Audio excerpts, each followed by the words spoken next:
Hey everybody. How's everyone doing? Radioactive Banana. What's going on, homie? Mr. Oppie? Hello? Yeah. So I'm working on a new little montage here. I can't play the music, but you know, we can work around that. I'll do the audio on my own time, off stream. But yeah, it's coming along.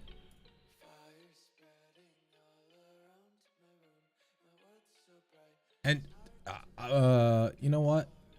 I've never even seen someone do an edit stream, so I don't know how that typically goes, but you feel free to ask any DaVinci Resolve questions. I'm just gonna keep working on this. Maybe we can put together a you know, like a basic montage. But yeah, that's all I got right now. So I'm just, you know, trucking along. I don't quite know what I'm gonna do from here to here. I don't know what I should do, you know? I know what I want to do after this. It's gonna be a third-person perspective. So I probably should add that. Something like this. Just grab a text node real quick.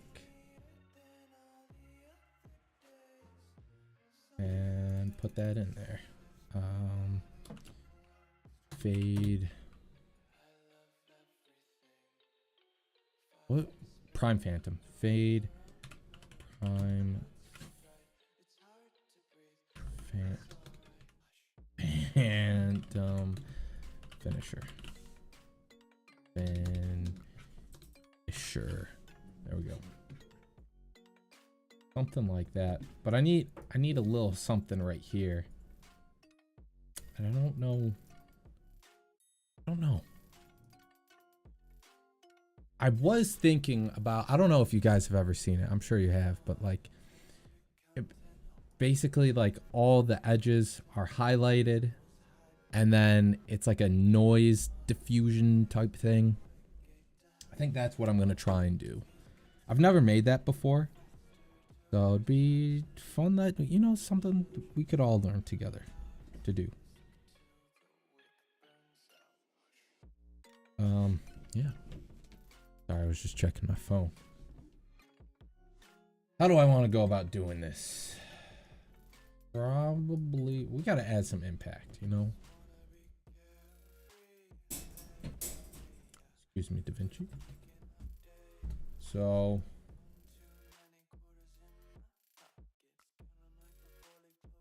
start turning here. Maybe we'll, let's drop in, let's go to effects, adjustment clip. Sorry, my dogs are playing behind me. Let's go into fusion. I turn maybe here. Oh, how many frames? Something like that. Put up spline real quick. Fix this graph here.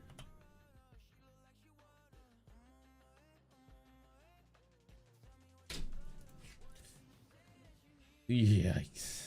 Kind of whiff a few shots there. Quite a few even. Maybe I'll add the ammo counter. Yeah. I'll do an ammo counter. Oh, what's going on there? Workspace. I know what's going on. Load. There we go. Planar tracker. Outline this guy here.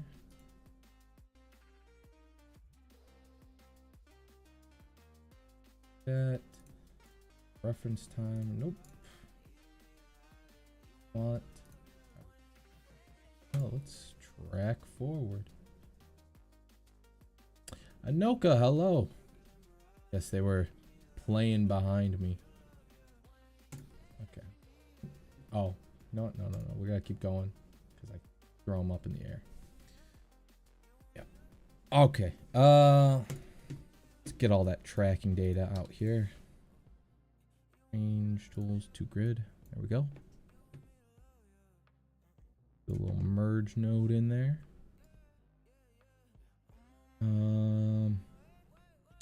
Oh. What? I forgot. Doing it earlier? Wait. Should I do it? I have it here. Right? I'm worried that I might just be using the same effect too much. And like I still have the Phantom here, but I don't have the ammo counter on it.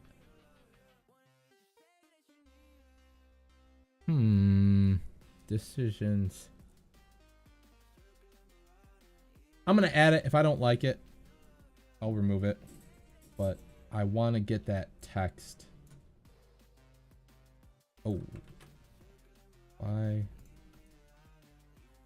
I've rendered this out already, so I have to duplicate it. Excuse me? Why did... Oh, because it was... I know. Why are you still doing this, man? There we go.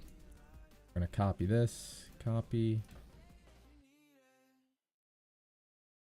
Yeah, no, that'll be fine.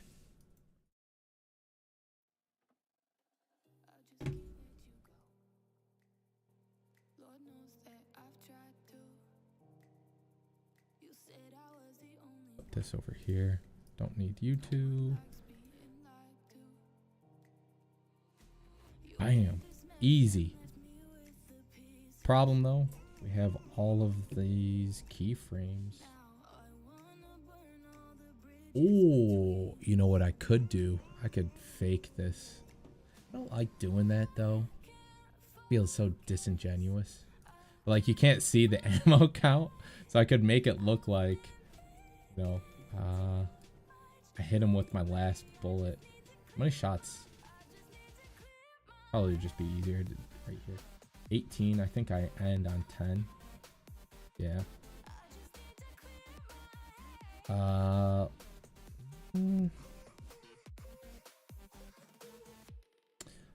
Yeah. Why don't we do that? The color corrector. I think that's where. Yeah. We will get rid of that keyframe. Huh?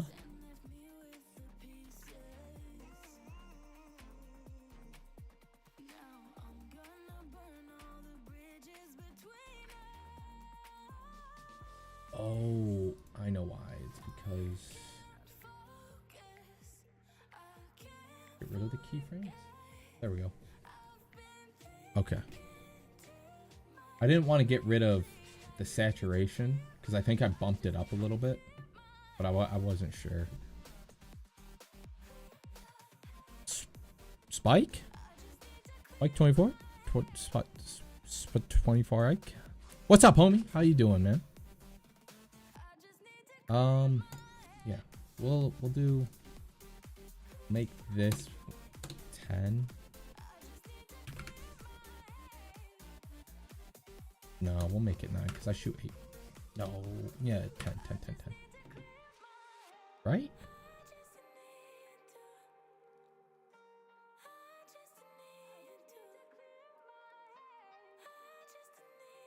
Find where I shoot. 09.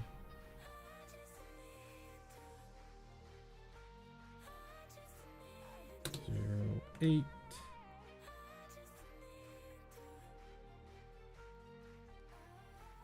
07.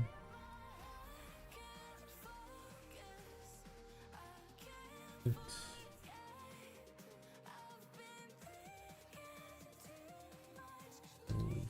05.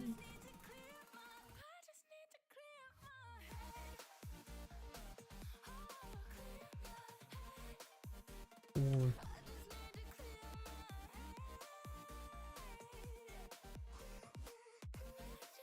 3.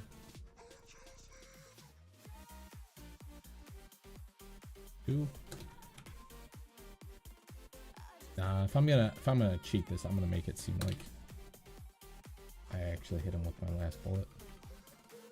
Oh.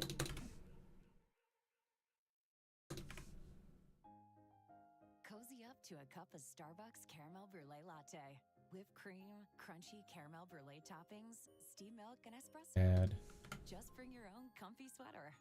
Find your cheer on the Starbucks app today. Your next snack time is brought to you by Ruffles Ridge Twist and me, WNBA player Asia Wilson. Ruffles Ridge Twist is a light and airy snack available in 2 flavors. Mr. Marvelous doesn't need to start on 8 to end on 0. Doesn't need to start on 8 to end on 0. I want it to be on 1. Or wait a minute, should I make it? Oh, you know what? No. Instead, what we'll do is have this say reload. That's what we'll do. That'd be cooler. That way it's different than the previous versions of this. I think this text.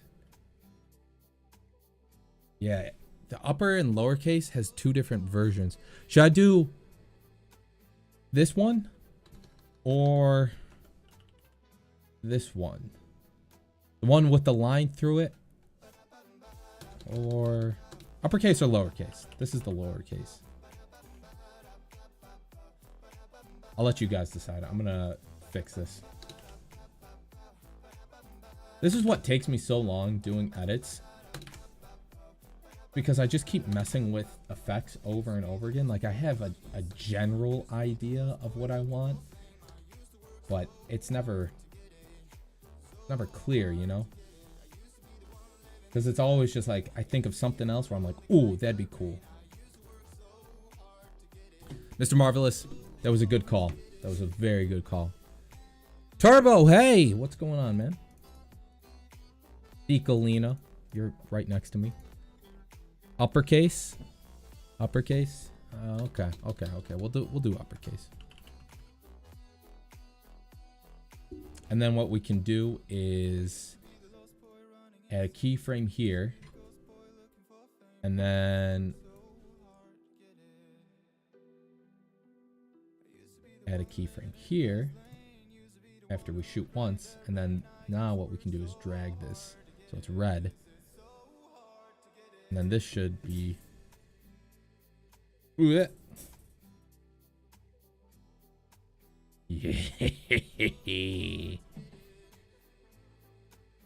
Although I'm pretty sure if someone's gonna know, anyone that like really knows Valorant, if you unload a clip, then it automatically reloads. But we're not going to tell anyone. That's why we're the editor, right? We can do this. Something that only we will know. What was I gonna do? Oh, I was gonna do that punch in. Where? Only 8 frames in?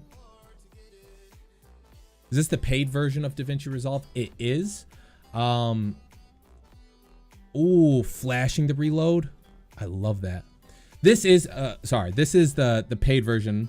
It's Davinci Resolve Studio, but so far I haven't shown anything that isn't capable of in the free version. Like the only thing I've added is, or only thing I've done during this stream is added this ammo counter. And that can be done in the free version of Davinci Resolve. I've actually made a tutorial on that, so if you want to see that, you can check it out.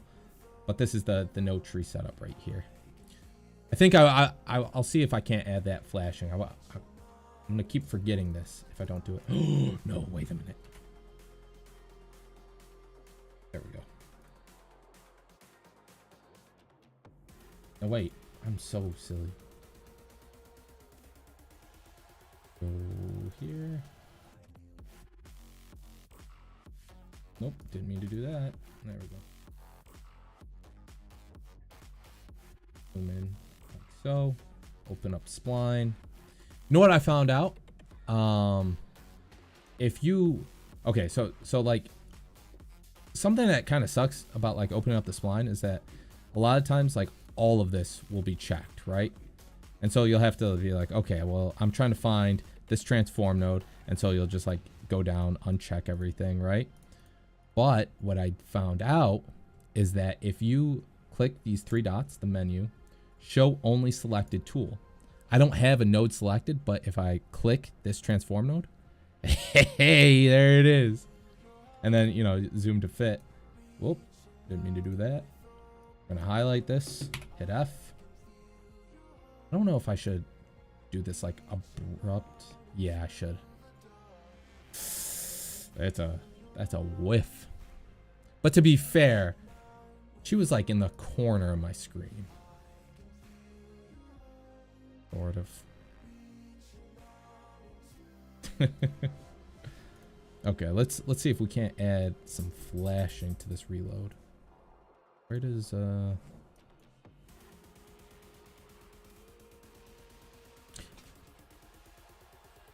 I don't know. Should the reload like disappear like every frame, or should it flicker?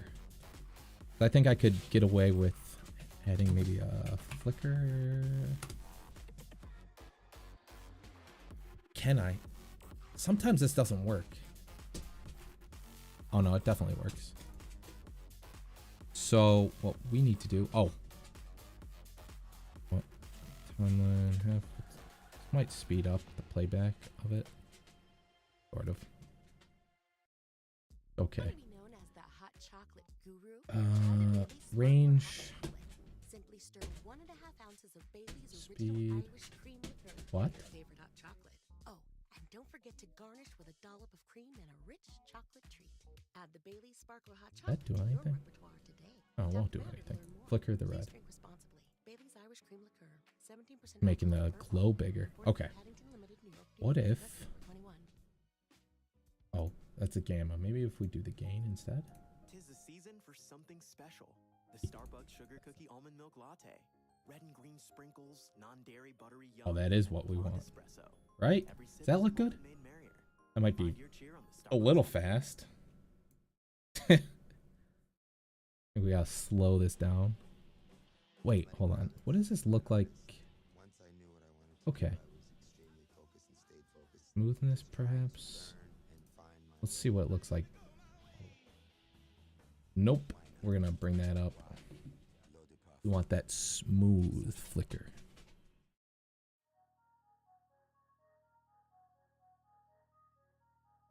Yeah, dude. Mr. Marvelous. That was a brilliant idea. Add in the flicker. Alright, we're gonna keyframe here, and I think all I have to do is just move one frame back. What? I didn't move like 4. Whatever. Then we shouldn't be flickering. No flickering. And then flicker. That. And it looked like it was like pulsing really fast.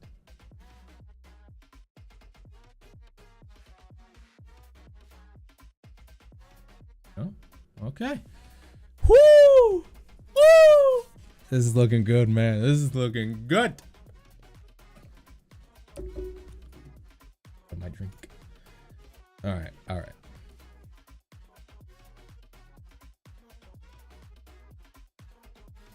Can delete this.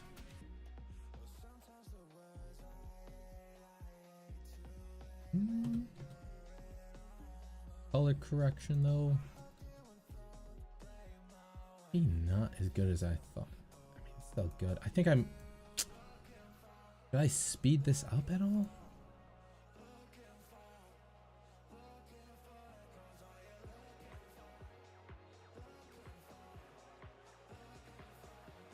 I feel like I need to add just like something. Maybe an impact effect.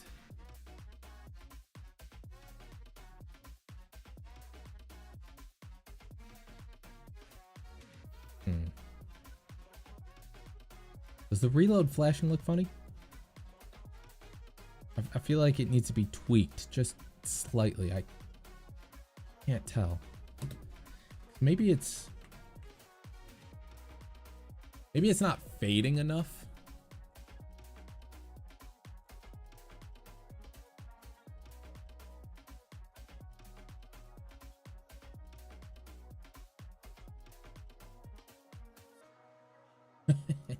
That's not gonna do anything. Flickering the red channel. No, because then that's not gonna do anything to the Y. Maybe we can raise this up. Can I add like 2? Nope. Not a big deal. We do need to take care of the lack of impact here though.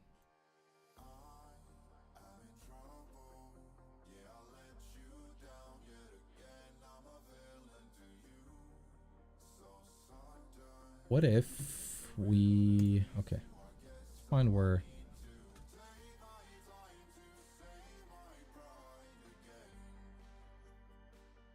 Okay, right there. Put a little space. I just get sick of doing this same effect. I feel like I overuse it. But I mean, it looks good. What if... Let's just do this for now. It's a placeholder. I should have used a adjustment clip, but whatever. Bam.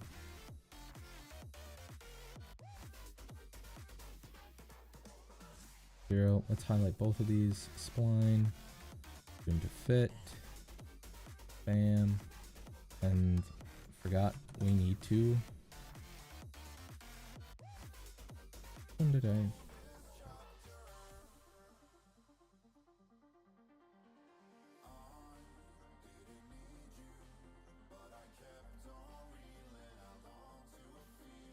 I mean, that's not bad.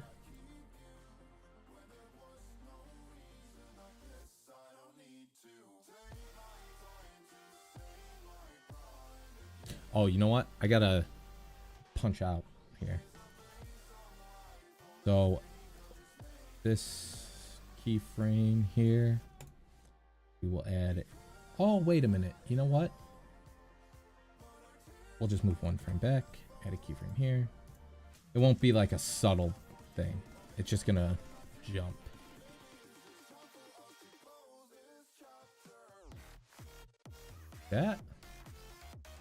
That's pretty good. You guys want to know something that like I'm weirdly proud of? Oop. So this shot right, oh god, I have the blade tool out. This shot right here, I guess even this one too, because I did the same thing. But when I'm in this tube, these lights right here, they have a bit of glow on them. And the way I did that to kind of make it look a little bit more exclusive, color tab, added a new node, put glow on it, right? See before and after. Oh, I should mask. Yeah, I need to mask this. Anyways, put glow on it, but it's only affecting this area. And my original thought was to create a mask for it, just, you know, outline it, which isn't a bad way of doing it. But instead, I used the qualifier tool and just boop, like that. I gotta make sure this, there we go. Gotta mask this though. Oh.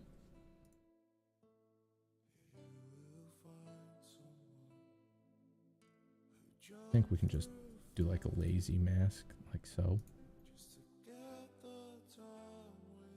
Invert this. That outside like this.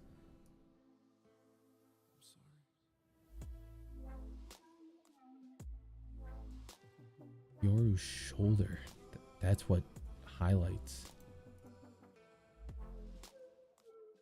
I think I'm being overly picky. Just because there's like the slightest bit of orange there. And I'm like, don't like it. If I just bring this up. I think that'll be fine. And then jump over here. We'll copy this one. Same thing. It's literally the smallest difference.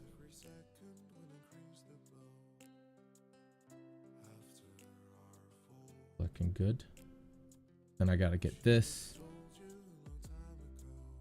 I think that's it. Oh. I need to think of like a transition. Wait. What's happening here? Why is that? Oh. Okay. Why do you keep doing this?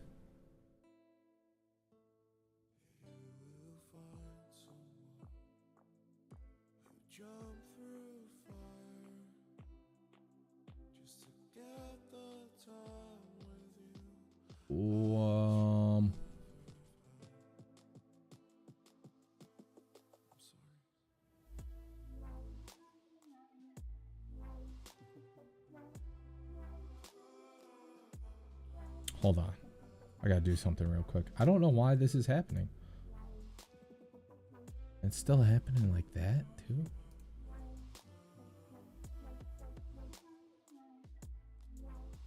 Very strange. The inspector. Huh?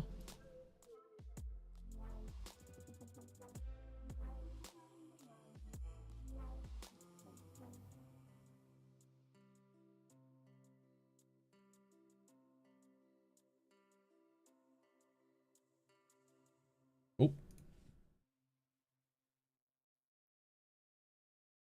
Did I maybe... Tis the season for something special. The Starbucks sugar What? latte. Red and green sprinkles, non-dairy I'm gonna milk, ignore it for right or now espresso. Every sip is a because birthday merrier. Find your it cheer on the was Starbucks okay. every day. You love listening to your favorite artists. I can't think of why it would be like this though.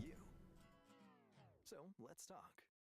Click now to take I part said I was in gonna the ignore it. I survey, gotta ignore it. and you could win a month of gloriously uninterrupted Wait, music what if I with Spotify Premium. copy it? That means you can enjoy all your favorite Copy is artists. still that like that. Okay, that's fantastic. Maybe it's because the playback For your chance to win. brings the submenu space. Can you Yeah. hear it? The magic is calling everyone to Walt Disney World Resort.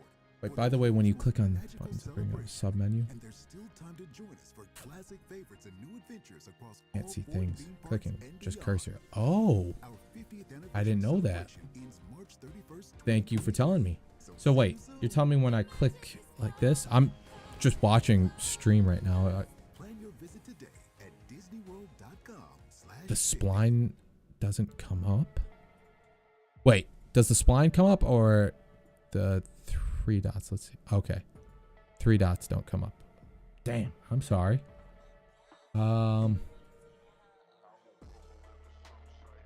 quick fix. The spline, just so you guys can see. But click those 3 dots. Show only selected. So we're switching from show all to show only selected. So nothing should be there. And then you click on something and it should be there as long as it has a keyframe. So the transform popped up. Boom.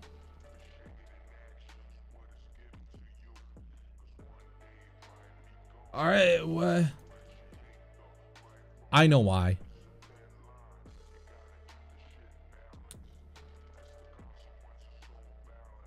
Oh, okay. I know why that was happening. It's because this is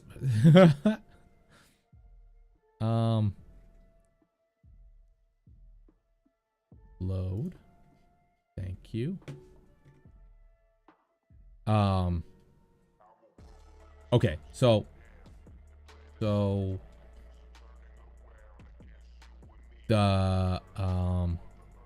playback was causing the issue, I think. Go to Fusion, playback. I changed it to timeline proxy resolution to half, just because earlier what I was doing, the effect was like really intense, and then this was happening. But if we switch it back from the playback timeline resolution to full, no problems now. There we go.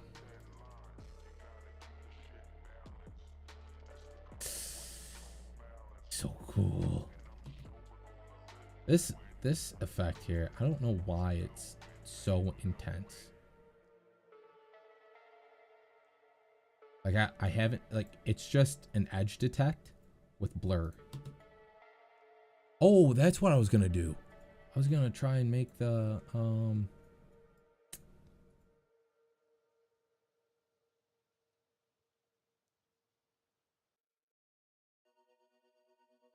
Damn, that's aggressive.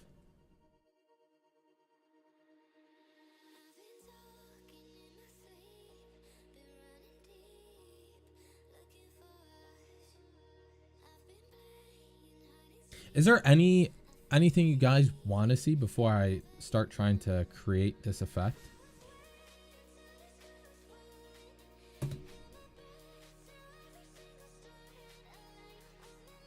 what I'm gonna do. Edge detect.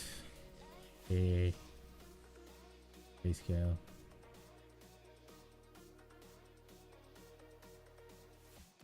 Color should we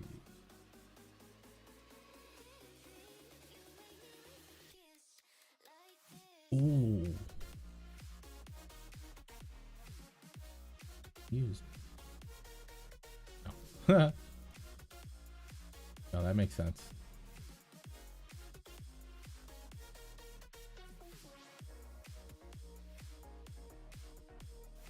Interesting.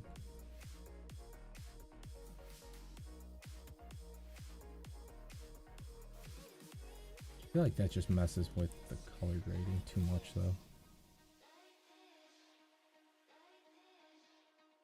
Okay, so what if we drop in fast noise here?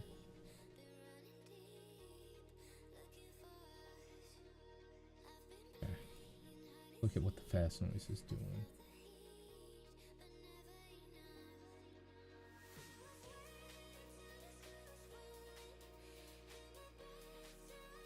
The more I bump up fast noise contrast, the less of the effect we have here.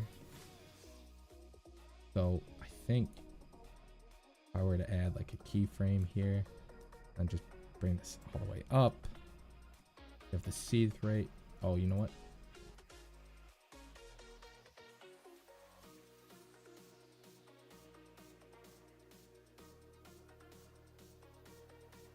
Interesting. Not quite what I wanted though. It's also because I record everything in 120 FPS. I think that's what this is in. Yeah. 120 FPS.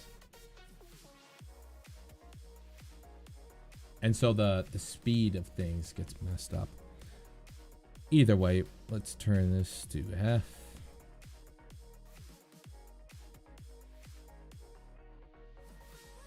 Probably doesn't help that this is up.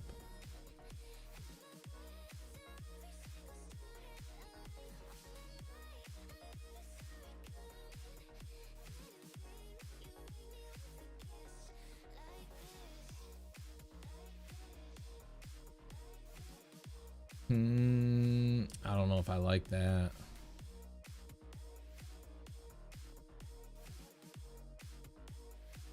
This looks kind of, I mean, it's interesting. What happens when we adjust the bright? But the detail?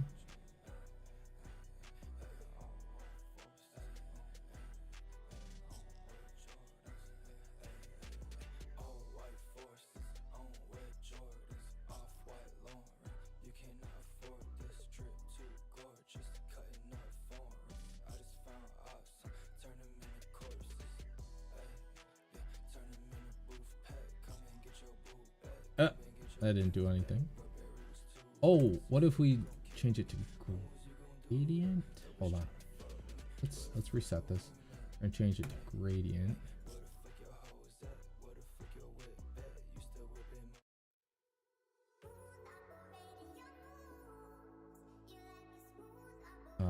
Forgot. Gotta bump up that. See, the rate doesn't change anything. Okay. 2 colors.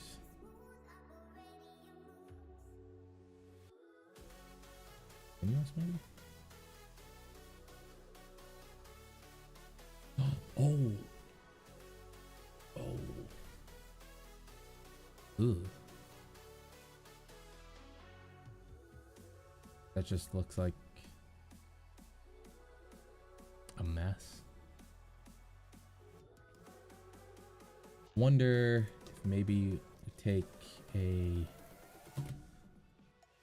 the red dragon. Hello.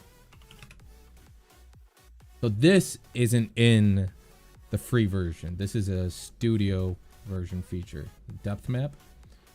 Really cool because it uses AI technology to almost rotoscope things, but it can sense depth, right? So it comes in handy so much. Did I make a tutorial about this? I might have filmed one and I just didn't post it. Or maybe I made a TikTok. Either way, I want to make this.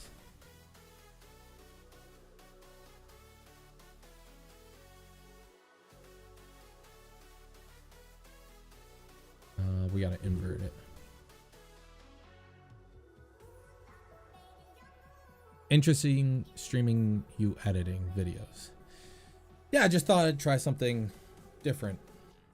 I've never seen someone a streaming an edit stream, but I thought it'd be fun to do. I'm working on a video and I'm also working on effects. Oh, what if we do that? Wait.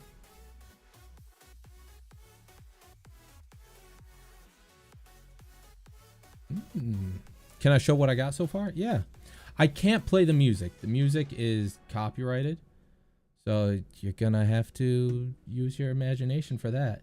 I'm gonna work on the audio off stream. Of course. You know why I do tutorials? Mostly because I forget how to do the things that I do. I go back and I watch the tutorials because I'm like, okay, this is how we make the lightning tutorial, right? But it's also because I've spent just countless hours looking for one thing. And then, you know, I get it. And I'm like, it's ridiculous that you have to have such a hyper-specific search term. Try After Effects. I'm okay. Oh, we gotta play this. Like I said, the audio, the music is copyrighted, so I can't play that.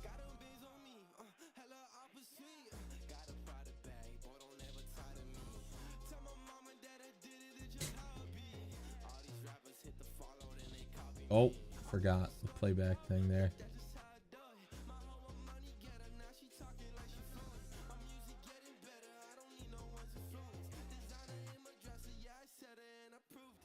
It's interesting you're not screaming while streaming. You know, I scream just for the videos. But yeah, that's all I got right now. This right here where it's all messed up. Playback, timeline, full. There we go. Hey, shh. Can you guys go play somewhere else? That's what it's supposed to look like. Can you tell us how to remove the effect you don't want? What effect are you talking about? Did I say that I would... Did I say something earlier?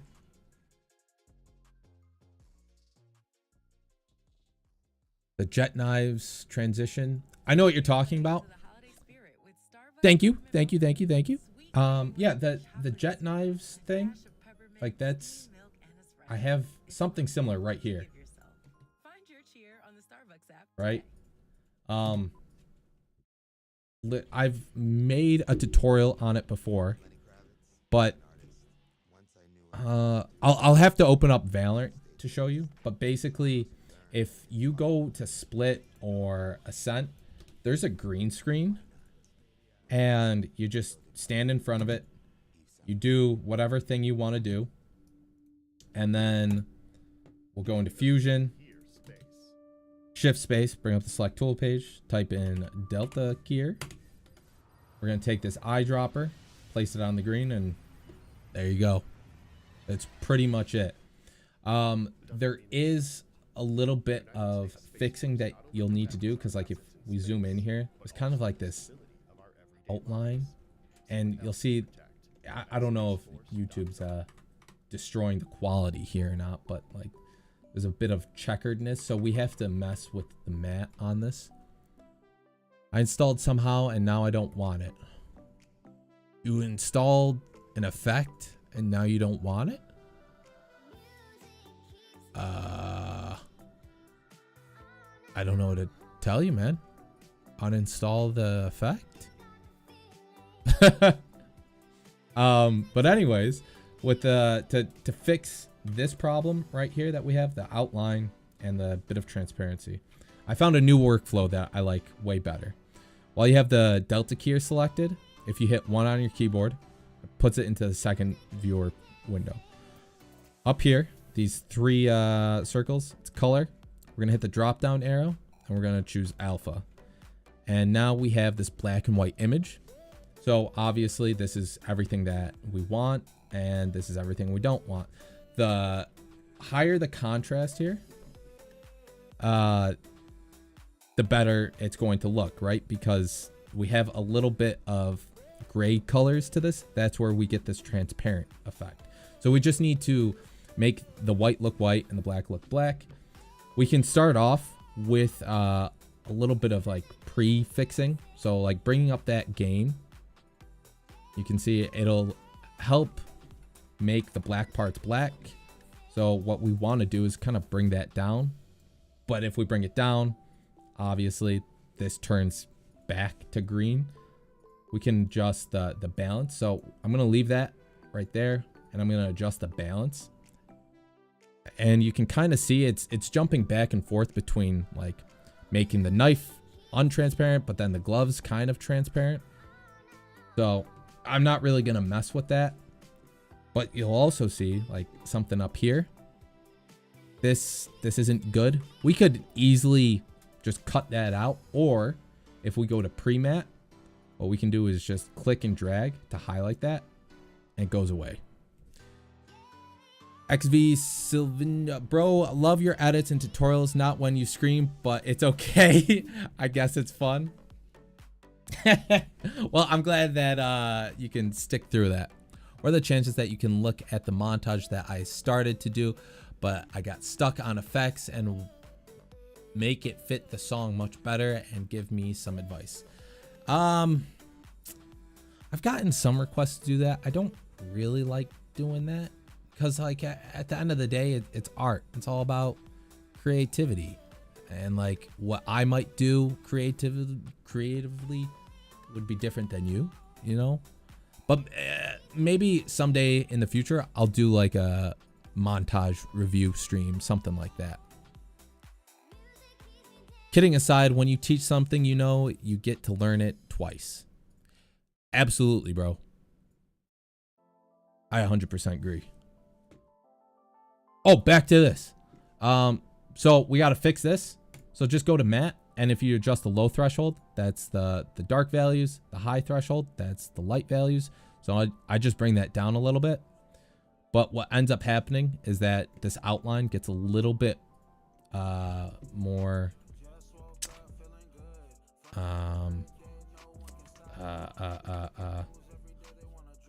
I don't know what the word I'm looking for is. Either way, the outline it's just there. It's there more, right? So all you have to do is like bring down this erode just a little bit. Maybe bring up the blur. Kind of depends. But that's it.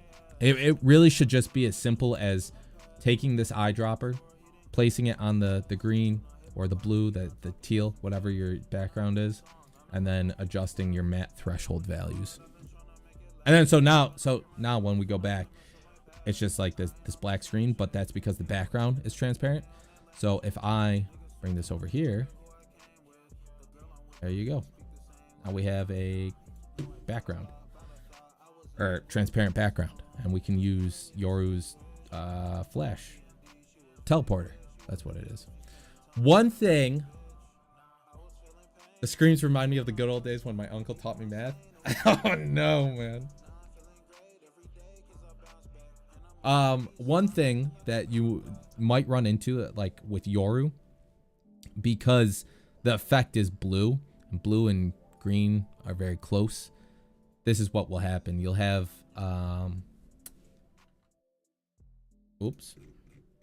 you'll just have things that are transparent that shouldn't be transparent.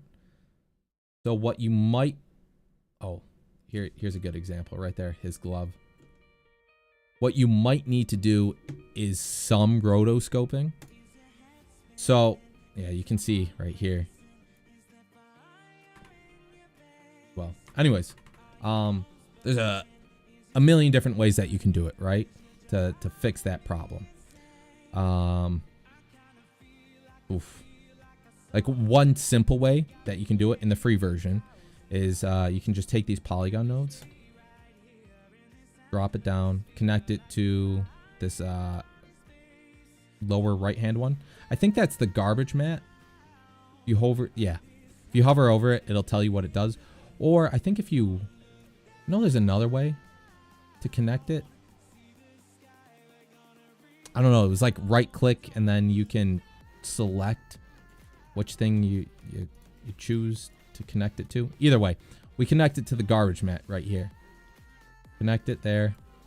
And then take that polygon node, just outline either loosely or roughly what you want. It's going to, you know, do this. That's okay. Invert? No, wait. Is it the top one? Oh, there we go. Sorry, it's that's the other way. We're connecting it to the effect mask, so the blue arrow. I'm telling you, this is why I make tutorials, because I always forget how to do it. So anyways, polygon mask, right? Connect it to the blue arrow, which is the effect mask. There we go. And now what we're going to do is just outline the area, right?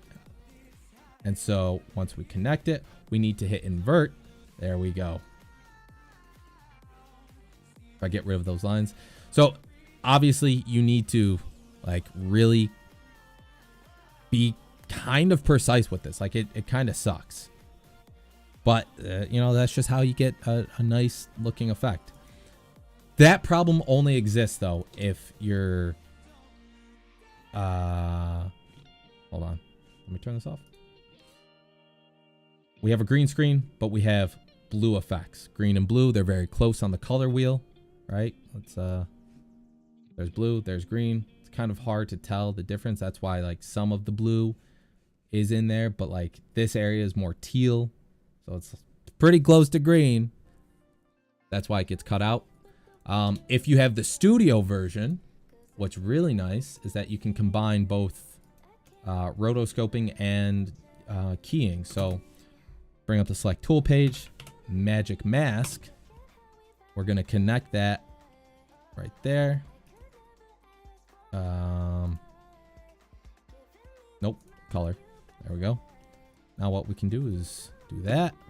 Two little dots, lines. And so if we connect it after, boom, it's back in.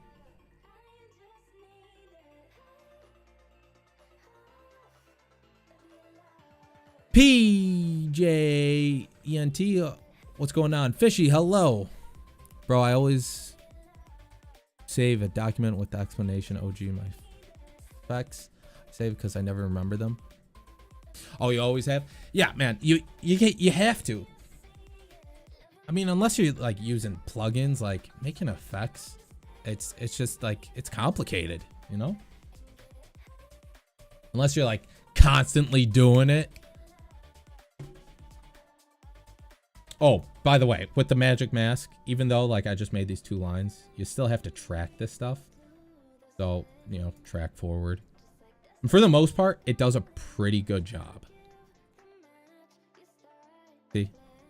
It's not horrible, but it's not great. So I'm gonna hit stop right there. Why is this? Oh, wait. There we go. It was just bugging out for a little bit. Solve got documentation as well. But what do you? Ah, cramp. You can also save effects. I've never looked into it. I know you can do it. I think I've watched like 1 or 2 videos, so I don't know how to do it off the top of my head. but there is a way to save effects that you create. Is Studio worth it? Absolutely. Specifically for Magic Mask. That's going to save you so much time. That's basically the reason why I got the Studio version. Because there are ways to rotoscope things, right? Like I just showed you. Hold on. Just showed you with the delta keyer, right? Like if we want to keep this blue in here, right? We got to drop in a polygon node, connect that to the blue arrow. Now we're going to mask this. And by the way, I've done this by hand before. It sucks. Did I not do this properly? What's going on here, man? Hello?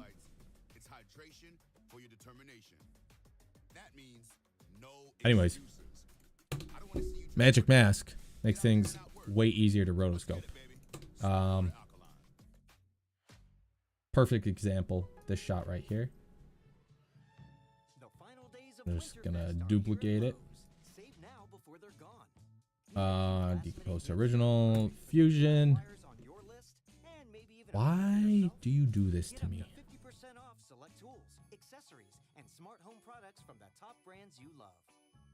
Turn those off. Optical flow, please turn off. Effects, right click, go to settings, save as. Cozy up to a cup of Starbucks caramel brulee latte. Wait, it's really that simple? Like you to Crunchy create caramel brulee toppings, an effect? I think I just crashed Davinci, by the way. just bring your own comfy sweater. Find your cheer on the Starbucks app today. What the hell, man? Nothing's working. Oh god. I just clicked a million things and then the... Oh no. I'm gonna let this just sit here and kind of do its thing. And hopefully it'll not die on me. But wait, so if you highlight the effects that, like the node tree setup that you make, and just right click it, save as, and it's that simple. I mean, it does seem like it would be that simple. No, it's crashed. Okay, hold on.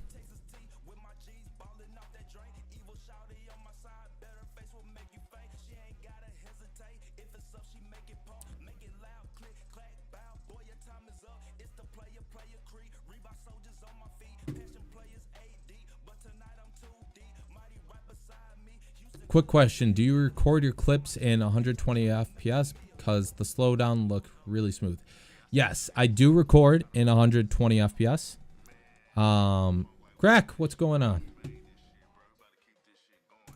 Playback. Hold on, I'll answer your question in a second. I'm trying to make this work.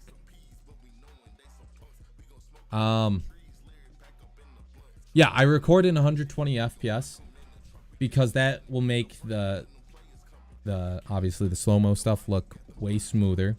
But it's not the only thing that I do. I actually just made a video a little while ago about it. But if you go to your inspector, hopefully this will load up. But go to inspector, retime and scaling. Retime process, change that from project settings to optical flow, and then motion estimation.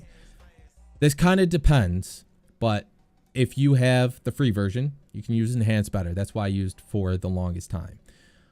But because I got the studio version, I have access to speed warp, which is the best. Like the farther you go down, the better it's going to look.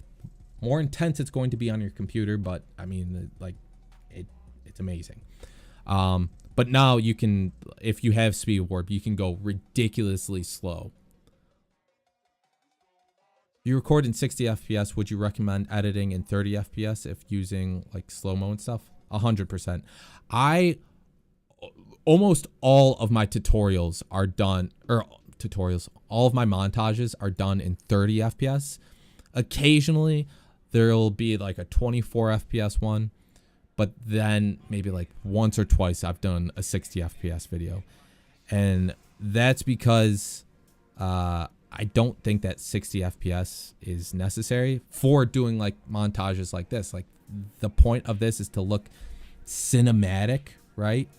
And you know, movies are filmed in 24 FPS, so like 60 FPS wouldn't look right. It's the motion blur is what we're used to seeing.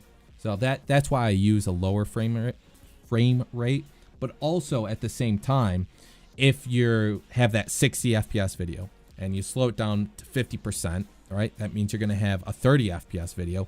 So your slow-mo stuff is still going to look good. Why is the file MKV? Because it's better for recording in OBS. We can't see any of the drop-down options you're talking about. Oh my God. Hold on. Sorry. Retime and scaling. We're going to go to process, optical flow, right? That's the first step. That's going to make it look pretty good. But the big difference here is motion estimation. If you have the free version, enhance better. That's going to be the best choice. Like I said, the further you go down, the better it's going to look. The more intense it's going to be on your computer. But if you have the studio version, you'll have speed warp. I've thought about switching to 60 FPS just because I have speed warp now, access to speed warp. Because I can slow like a 120 FPS video down to like, I would say like 9% speed, and it still looks pretty good. What would you say is the difference between 30 and 24? Seems like they're pretty similar, but wondering if you had an opinion. Honestly, it's really not that big of a difference. I think 30 is just what people are most what they see most, right? So like it's common. That's why I like using it. 24 will give you a little bit more motion blur because I always add motion blur to my videos. But that's it. How long are montages? Also, do you create like a plan for all your montages before you even start?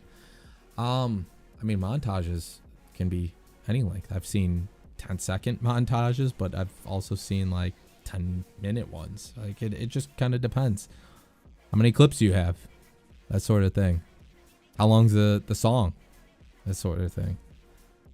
But I do create a loose plan. For the most part, I have it like in my head, so I don't need to do much. But like this stuff right here, this is like the plan, the storyboarding. I think I've posted a clip or two on Twitter of like the storyboard, but like I'll just put like text as a placeholder. Like this is what I want. This is what's gonna happen, right? That's what I want. I want flashing type thing. I've tried to use a program to duplicate frames, but my GPU crashed and I can't fix it. But without that problem, you think it's good? I'm a little confused by the question.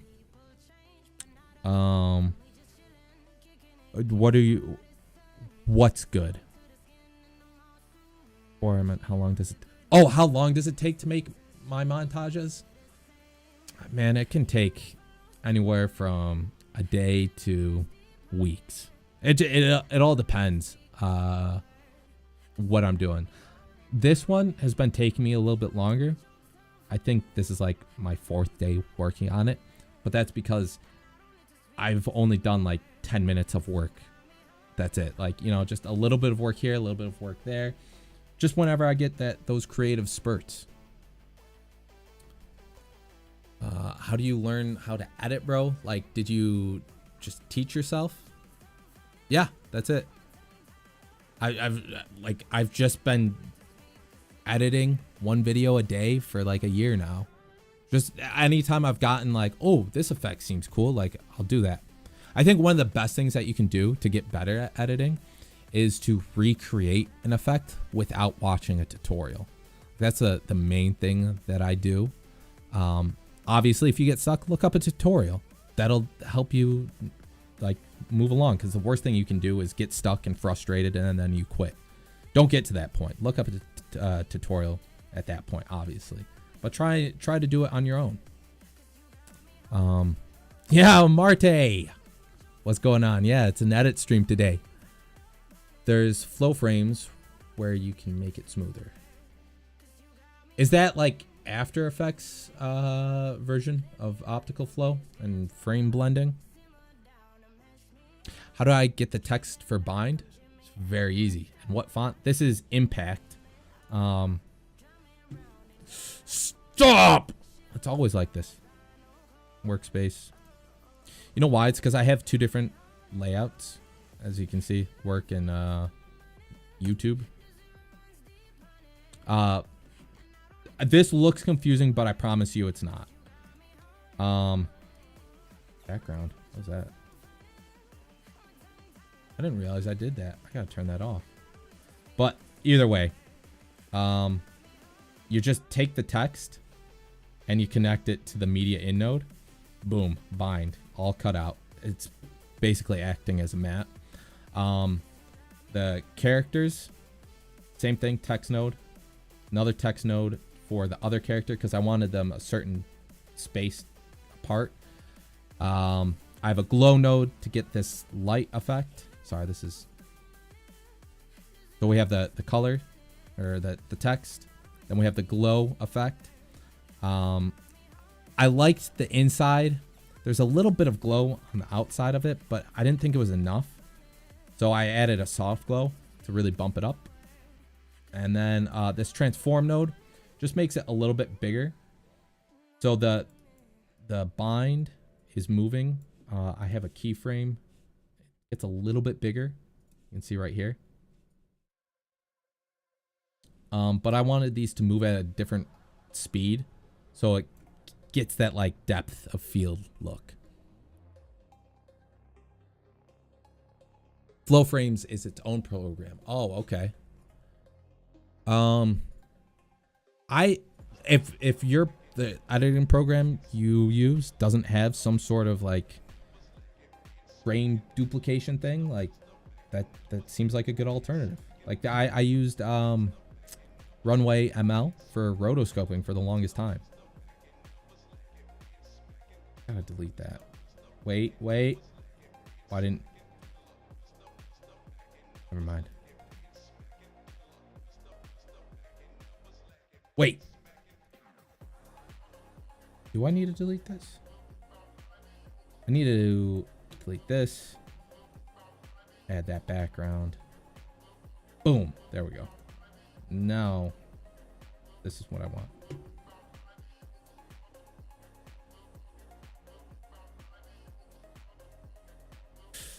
Ah!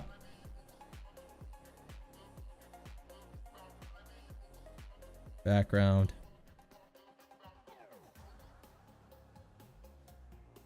What? Oh. Okay. Now we're good.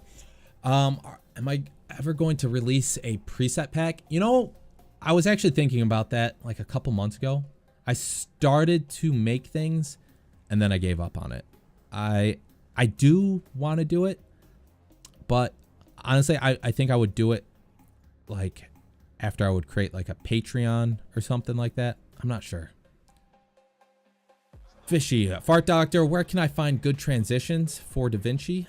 I don't know. I don't use any presets. I've always made my own transitions like for that video, which is not the best idea. I'll be honest. It's way better to just use like an actual transition so you can just like drop it in. But like the transitions that I like are very smooth looking, right? Because I have, it's always like match cuts. That's what I'm more so interested in. We have like Yoru's hands, right? They come in, smash, and then transitions to this. It's a match cut. Boom. I've always been more interested in making like cinematic things. So like I use techniques that you would find in like movies and videos and stuff like that. Do you work in video editing? How do you get into that career path? I mean, I guess technically I do because I make these videos. I edit for people occasionally. You can get into it just by editing. Like, you know, essentially what I've done to do this is put out Valorant montages. People like them, then eventually someone's going to like it enough to where they ask if you can make them a montage, and then make them a montage. You want to use this as like your social media, as like a portfolio. Runway only exports in 720p. That's not true. The free version of Runway exports in 720p. So you could pay for it to be in 720p, but you don't need to do that because you can create a map. I have a video on that. Hold on. Wait a minute. Where did... Whoa. I hope this doesn't crash. I'm gonna delete this real quick. Hold on, because this is cool. You don't actually need or a 1080p version of something in order to create a 1080p version. Can you do the GTA character switch transition? I don't know what that is, to be honest. Could you send like an example in the Discord? You take inspiration from other Valorant montage editors? If so, who? Of course. Anyone that I see on my TikTok feed. Which software am I using? Davinci Resolve.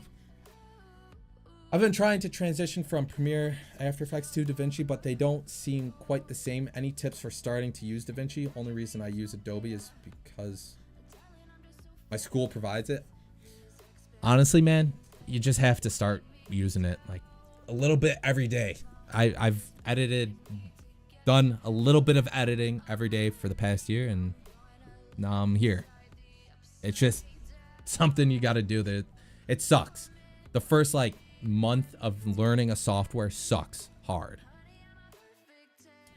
How do I get more attention on my edits? Because I spend so long on them for only 10 views. I want to say this in the kindest way possible, but you also have to know that I'm just being honest. Make better edits. Like I constantly have videos that flop, and I just look at them as like a shit edit, right? There are things that you can do, like post at a certain time, right? Post when your followers are most active. You can follow trendy things to do, right? Like for a little while in the Valorant scene, doing the jigsaw transition was huge, but like that's only gonna get you so far. You just have to honestly, like the best thing that you can do is to learn storytelling. Watch videos about that.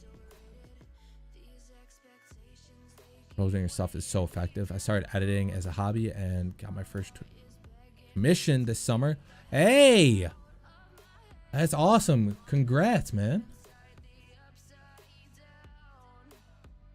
I'm looking at this GTA thing real quick. What would happen if GTA...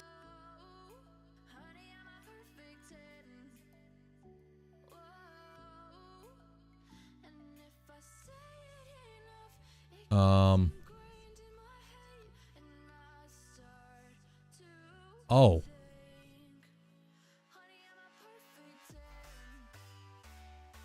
That's really interesting. That GTA transition. Okay. I'm going to... Can I download this so we can... Hold on.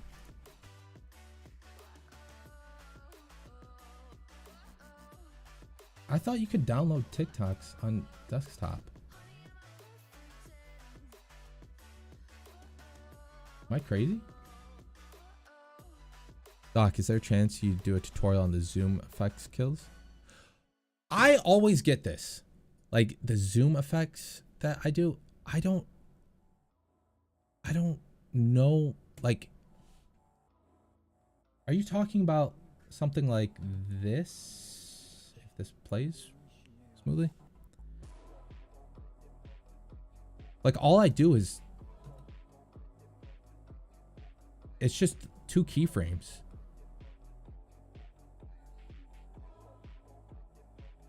Like, is this what you're talking about? I know there's a little bit of delay here, so just let me know, but like, you add a transform node, you can see the keyframes that I have right here. I have 1 keyframe, regular size. I punch in a little bit. I can adjust the curve of it right here, you can see. And then I have another one where I punch out and it's just like right after, back to normal size. Is that what you're talking about?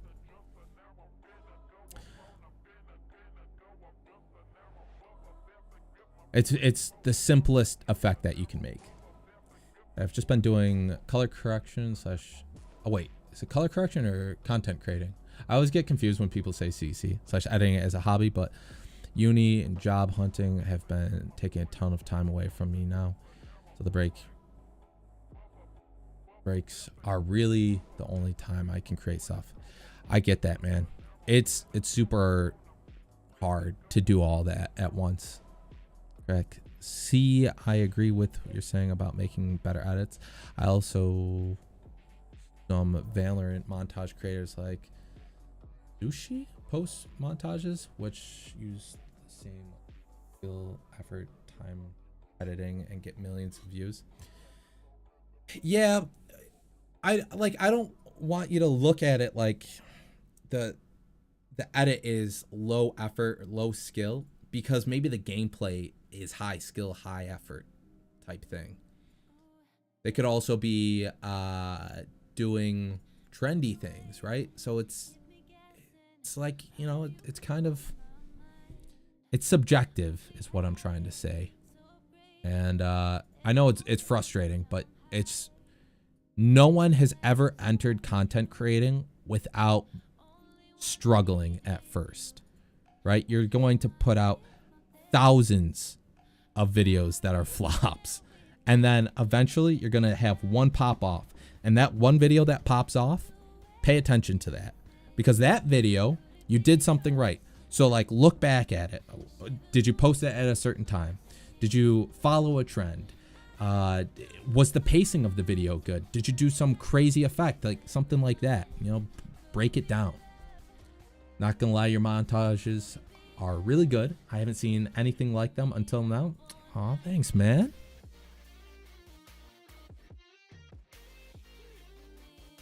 Yeah, content creation. Oh, wait. So did this zoom effect?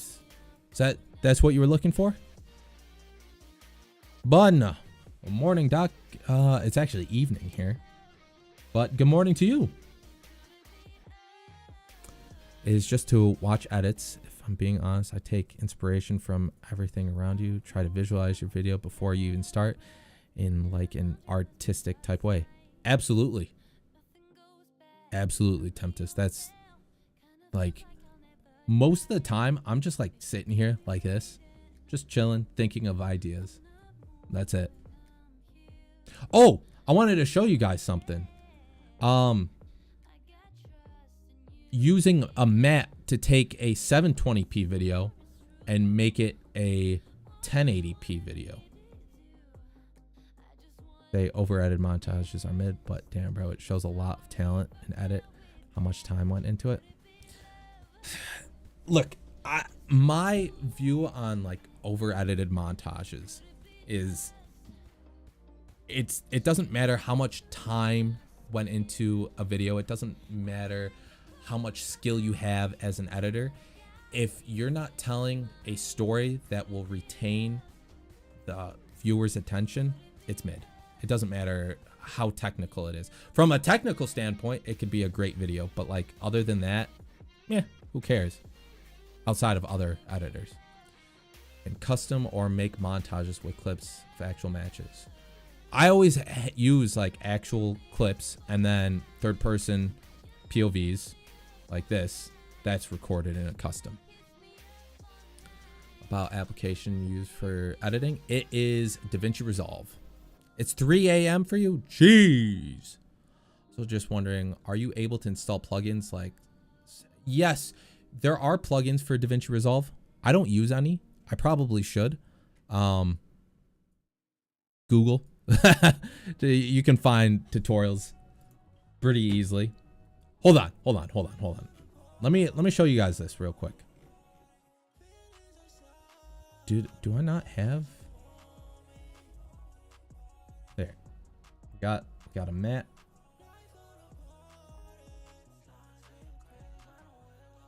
Let me find this real quick. I gotta find where I start this.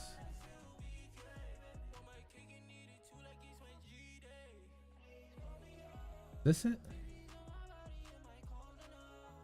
I think it's right here. It's this frame. Okay. I am going to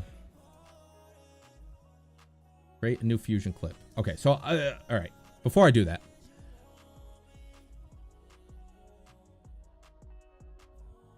wait, hold on. Uses Davinci Resolve. Also meant to ask for the third-person POV. Such, do you like get a friend to help you with recording it? So it depends for that. Like my girlfriend has a computer. So I borrow her computer a lot of the times. So a shot like this, where it's just one person, once this loads in, yeah. So this, where it's just one person, right? I just set her computer up and then I can do my thing. But anytime you see someone getting shot and like they die, I have to get a friend to do that. And by a friend, I mean I play spike rushes and just ask randoms if they can shoot me in the face real quick. Sitting ready to complete. I just need some friends to get third person stuff. Dude, I feel you. That's the biggest problem for me. Would you suggest any other Davinci tutorials, Doc, aside from yours? Yeah, any that you can find, man. Seriously. So here's the thing. I've been saying, I take most of my inspiration from like movies, right? Trying to recreate like a cinematic looking thing. And Davinci Resolve is primarily used for that. So like making effects is kind of hard. You'll find tutorials here and there, but like it'll be like for like a movie or something. It's fun to recreate those because then you can learn a lot and then you can create your own effects. I think Billy Ribka is one person who does like Davinci Resolve effects. He's really knowledgeable. He's really fun. And then Casey Francis, Ferris is also another good Davinci Resolve tutorial. But keep in mind, these aren't for like gaming, right? They're like IRL stuff, like how to do visual effects inside of Davinci Resolve or like color grading, things like that. Hold on. I keep getting distracted. I wanted to show you guys because Runway ML, you can rotoscope things, right? And someone said, well, you can only export in 720p. And I told you guys, you can take a 720p video and turn it into 1080p. So I want you to pretend like this video right here that I have in video track number 2. That's the 720p video, okay? And then we have the 1080p video right below it. So it's in our timeline. We're going to highlight it, right click, new Fusion clip, okay? In Fusion, we got to kind of relabel these things. I'm going to hit one on my keyboard. Okay, this is the 720p clip. 720p. Runway.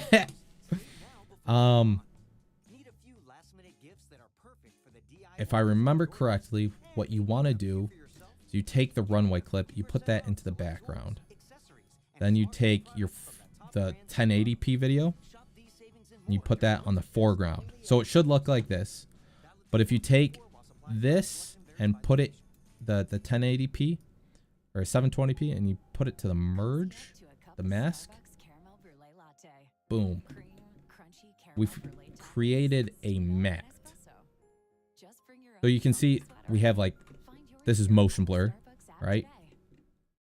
So that's why we have a little bit of this green, but we essentially have keyed out this green by taking the 720p video and connecting it to the masking effect, because that's creating a matte.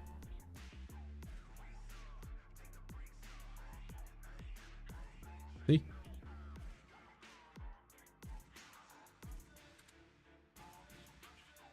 That simple. Sent another one on Discord.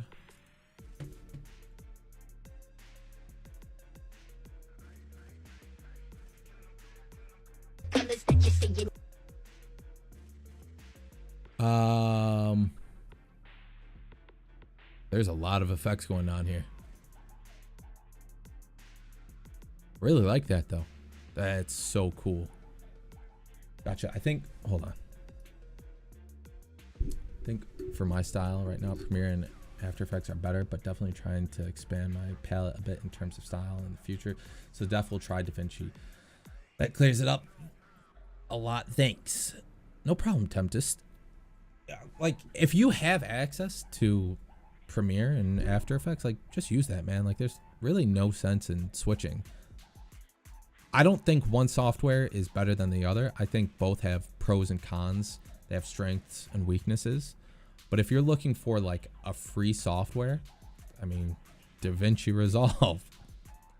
I have a question. Do you record Valorant every time you play? Because I use a third-party clipper and it ends up lower quality. Do you suggest recording every game?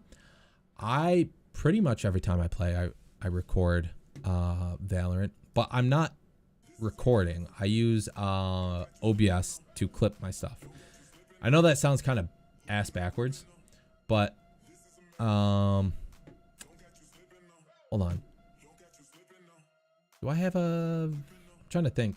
I know I've made a TikTok, but with OBS, there is a feature called replay buffer. And basically you can set up OBS to record however many minutes of video beforehand. So it's like NVIDIA's shadow play. Like I clip the last 2 minutes or 5. It was 5 minutes. I think now I'm recording the last 2 minutes of video. Outplayed can record at 1080p, 720 or 120 FPS. That's cool. OBS can do that too. I don't know. I like OBS. I've never really messed with Outplayed. I just OBS replay buffer. That's the move, man. Anyways, if you guys want to take a 720p video, free rotoscoping, runway ML. Can you show the on OBS? Can you show the whole timeline? What do you mean by that, my man? I'm using Outplay right now, but it ends up lower quality than if I were to use OBS. Look, OBS, I'll admit, isn't user friendly. Like, I don't know the ins and outs of OBS like I do Davinci, obviously. I record in a lossless format in OBS. The quality is super high. I think it comes out way better than using most other softwares like Outplayed or NVIDIA Shadow Play, things like that. I would highly recommend NVIDIA GeForce, no FPS loss, whatever res/FPS you need. You could do that. Yeah, you could do that. Oh, show what I've made so far? Yeah. So I can't play, if you've been watching the stream for a while, I can't play with audio because the song I'm using is not free to use, so you're just gonna have to use your imagination. Hopefully I'll have this video done within like a week or so. It is a funk song though.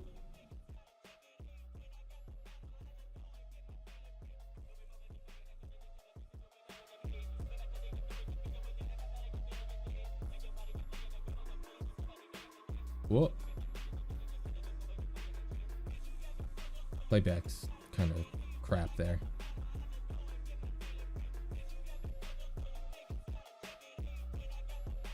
And there too. But yeah, that's it. That's what I got so far. I'm gonna try to use OBS instead. I have 300 gigs free to spare. You should, man. OBS is great.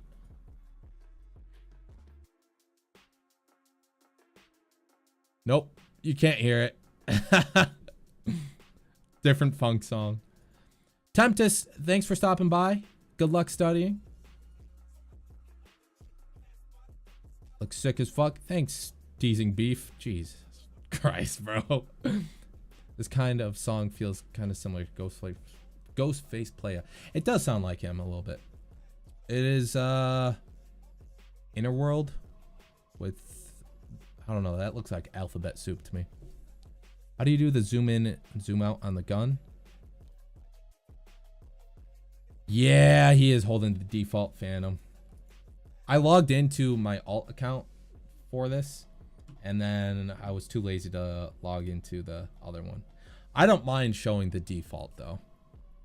And what's the color grading on this? I made the color grading. Damn, that transition was nice. Which transition?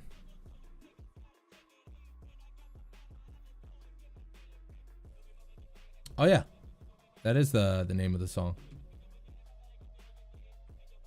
Oh, wait, you want to zoom in and zoom out on the weapons? That's really simple to do. Just gonna use this clip as an example. Do I pull out? So we're gonna go into Fusion. We're gonna find where we start to pull out the gun, right? I like to start one frame beforehand. Right here, we have a transform node. We're gonna click that, and then we're gonna add a zoom keyframe. We could also add a center keyframe if you want.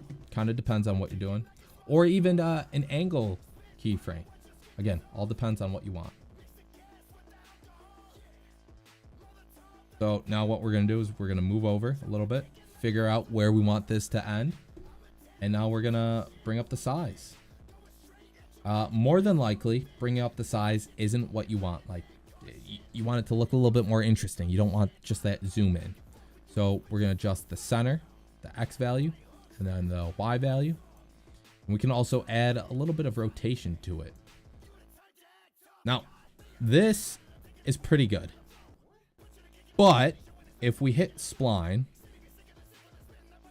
and we click transform here, zoom to fit so we can see everything. This is our graph, and we can adjust how things move at like what speeds, right? So by default, if we highlight like, let's just do the angle for now. Oop. By default, everything is linear, but if you highlight, let's say both of them, and then you hit S, it adds an S curve, smooths things out. So you get a little bit more interesting of a look here. We can highlight, oh god, highlight both of these. We're gonna hit F, but now what we can do is take the ends right here and just kind of mess with them. See, it moves a little differently. It's very subtle stuff.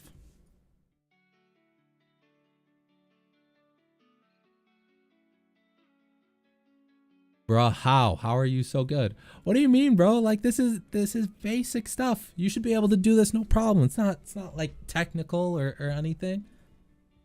You can do it. How do you make the Yoru flash transition? What Yoru flash transition? Are you talking about like something? Was this like this where I use his TP? That? Should I record in 60 or 120? Depends. I know that's not the answer you want to hear, but if you plan on doing a lot of slow-mo stuff, 120. But if you don't have like a big enough hard drive for it, then 60 FPS will do just fine. I record in 120 FPS because I have a ridiculous amount of wow, I just had a brain fart. I have I think a 5 terabyte hard drive that I just have clips on. And I like adding a lot of slow-mo stuff, so I can record in 120 FPS and I don't need to do it. No, the Euroflash Agent Select. Oh, right here? That I just did? This? Is that what you're talking about?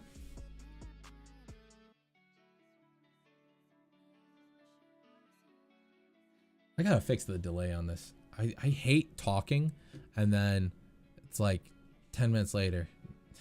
You guys hear it.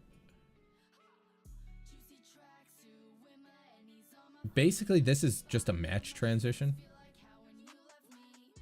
We have Yoru's Crack, thanks for stopping by. I appreciate it. Good night. Yeah. Yes? Okay. Yeah, so this is it's called a match move. But also, I added another transition on top of it. This is a preset slide to the left transition. But this is a match move. So our eyes are being drawn to Yoru's hand because leading up to this, he punches the screen. And then his hand starts to move to the left, from right side to the left side. So without this transition, turn this off. Yeah. We know that his hand is right here. And why is this? Anyways, I took Yoru's flash. It's the same thing. Wait, I feel like I'm explaining this horribly right now. Duplicate this and delete it. Okay, there we go. I'm gonna forget to turn that back on. Anyways, so it's called a match move, or a matching transition. We look at Yoru's hand because it's moving. It's the only thing on screen moving. And then I match it up to the same sort of frame in the next clip where Yoru punches his hand in to grab that flash and he wipes it to the left. So to make this look a little bit smoother, what I did was I added this slide transition.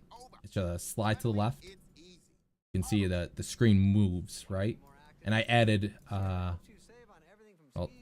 checked the motion blur before after, right? Motion blur, make things look a lot better. Yeah, so it looks like he's gonna grab the screen and then push it to the right or left. And then this next clip, it's the same movement. So that's why it's a match move transition. It just looks seamless. Doc, I sent. Does Resolve require a strong GPU? Not really. I can't remember what the specs are off the top of my head. Let me see. Davinci Resolve specs. So, system memory.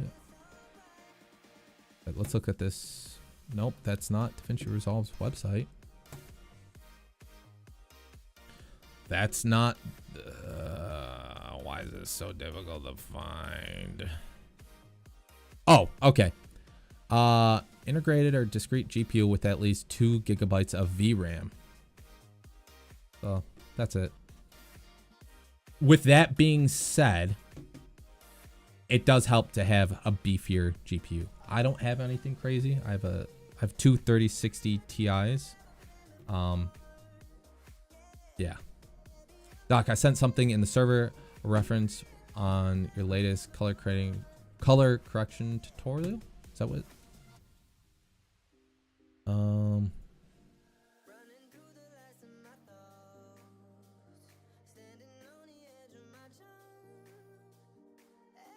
I'm looking for it. Is it in the which channel is it? Is it? Ah! Am I watching it right now? Hold on. You guys can't see what I'm watching. How do you get VIP? 2 3060 Ti's. I'm out here with a 1060. Listen, bro, the 1060 will do you just fine.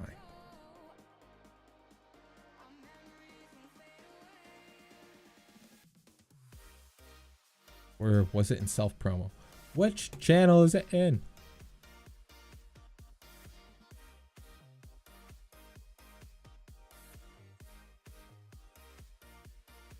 Shh, shh, shh, shh. It's not copyrighted. It's not copyrighted.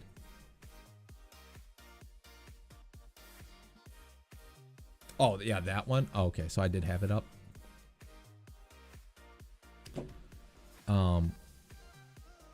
I don't think I'm actually using an RX 590. Pretty old and still good. Dude, like a lot of the older stuff, like it's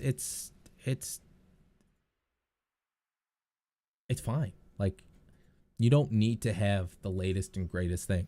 Even though I have a 3060 Ti, they have the 4000 series coming out like tomorrow. Or are they out right now? Valorant channel. Yeah, for my computer, OBS works the best because when I flick, I get pixels on other software. Yeah, dude, OBS it runs really good. Like I don't get frame drops really. I can record. I have the replay buffer going on almost every time I play games. No problem. When I stream, no problem. They've been out. Yeah, man. Like there's constantly new tech coming out. How do you make the kind of 90s video effect? Oh yeah.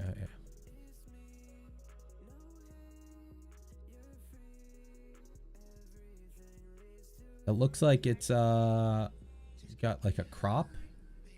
Like you use like a rectangle with the radiant gun buddy with the arcane sheriff. Hold on. Let me bring this over so you guys can see what I'm talking about. I got 300 plus frames on Valorant with a 1060. What? You just adjust it a little. I can't play the music, but I'll show you guys what he's talking about.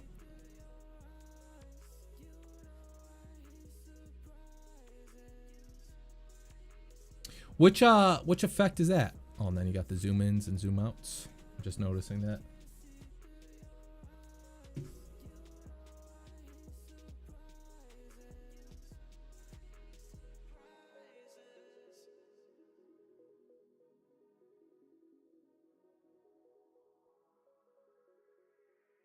Have I ever tried making montages on other games? I have. So I've really only made Valorant montages. I used to make Fortnite content, and I've made Apex content too. I don't think I've ever made an Apex montage, but yeah, just basically Fortnite. Bro, my montage is actually Dookie Butter. Comes in practice. Good for TikTok. What was I doing, man? I feel like I had an idea here. I was gonna do something.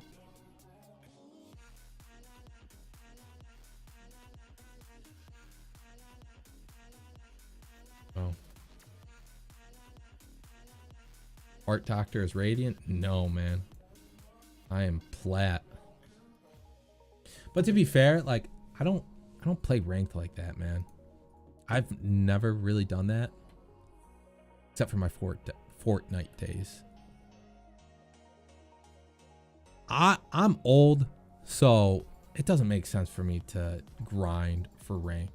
So what? I can get a radiant buddy and then I have bragging rights.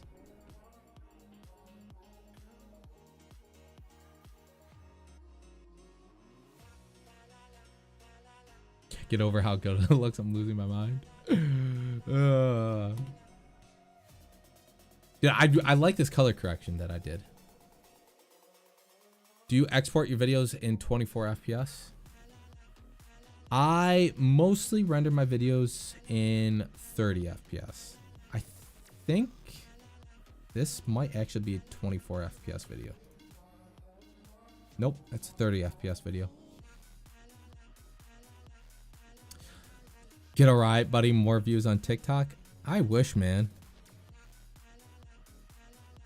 I wish I had a ride, buddy. Dr. Degen, what's up, homie?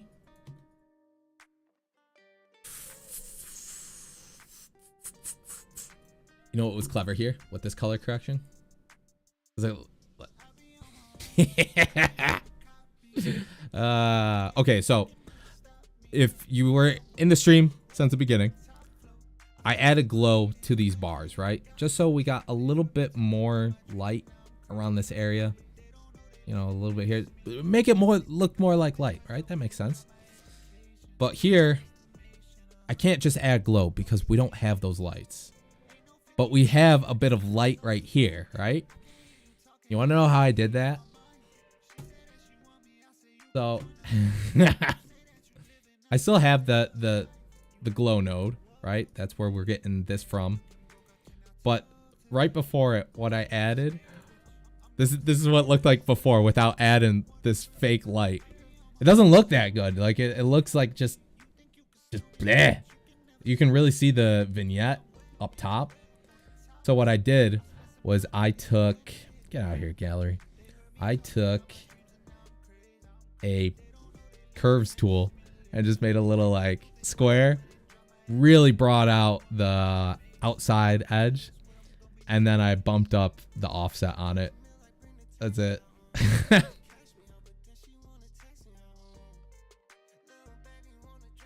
Yo, what specs do you use lately? I keep having my preview lagging so much. I need to render 4 different versions only to see how the actual video looks.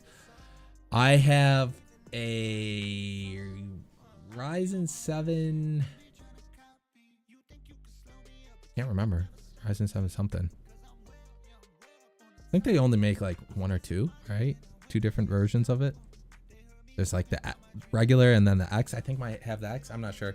But I have 2 3060 Ti's and then 32 gigabytes of RAM.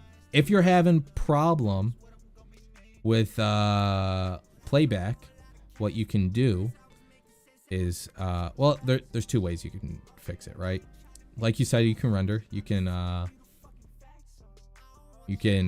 right click it, render in place. That's going to do a pre-render.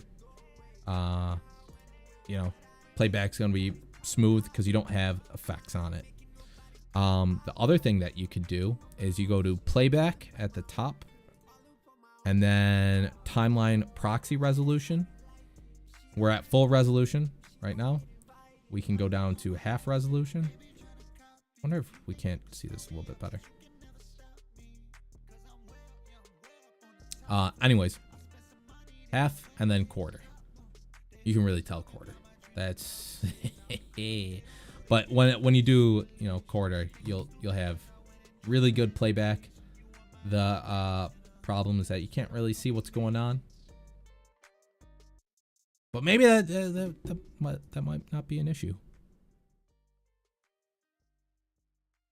Fair enough. Place is amazing, dude. It's so nice. I probably do it too much. Quarter. I think I need to upgrade my PC. LOL. What are your PC specs? What are your PC specs? If you don't mind me asking. We actually just looked at I looked at the specs you need for Davinci Resolve. Davinci Resolve specs. You need 16 gigabytes of RAM and Intel i7 or Ryzen 7 CPU. And you need at least 2 gigabytes of VRAM. I eat my left Twix in here. And my right Twix out here. Whichever one you choose or where you choose to eat it. Left and right. Or oh, you know what I wanted to make? I was actually in the beginning. process of making it. Twix, left or right? i3. Ah. Click or tap to grab Twix for you. Yeah, you might need to upgrade that CPU. Think you might upgrade your RAM? Dude, I went from 16 to 32 fairly recently. At least this year, I think I did it. So much better. 360 Ryzen 5, 32 gig. My PC still crashes when exporting. Are you exporting or rendering? Because I feel like a lot of people make this mistake. I'm going to assume you don't, but I think what a lot of people do is they'll go to file, like they're done with their montage, right? They go to file, export, and then, you know, they export the project, right? If you go to the deliver tab, you can render your video out, right? I'm not sure if it makes like too big of a difference, but I've seen people say ridiculous things. Like I saw some guy on TikTok say like, oh, you know, Davinci Resolve sucks because every time I export it, it always leaves like 1 frame after. I'm like, what do you mean, man? Like this is, you can see right here, this is everything that we're rendering. It's because the sound goes out to here. Go to deliver and render. Okay, good. Yeah. And then, yeah, so this guy on TikTok was saying like he always has like 1 frame after, rendered after, right? Because he goes to file, export. I'm like, dude, you go to the deliver tab and you export it. If you have 1 frame hanging out after, it's because you moved this thing right here. But like that shouldn't be possible. Like maybe you have like your audio 1 frame out. It's not synced properly. I was just dumbfounded. Hold on, I'll be right back. I'm gonna grab something to drink. I'm gonna grab a little bit of water.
Back.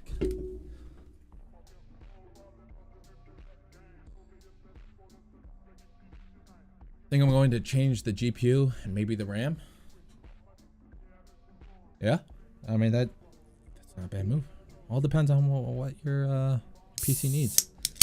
Used to Resolve for years, and I'm so glad I'm starting to see others using it more. Dude, same. No, I haven't been using it for years. I've been using it for a year, but yeah, it's great.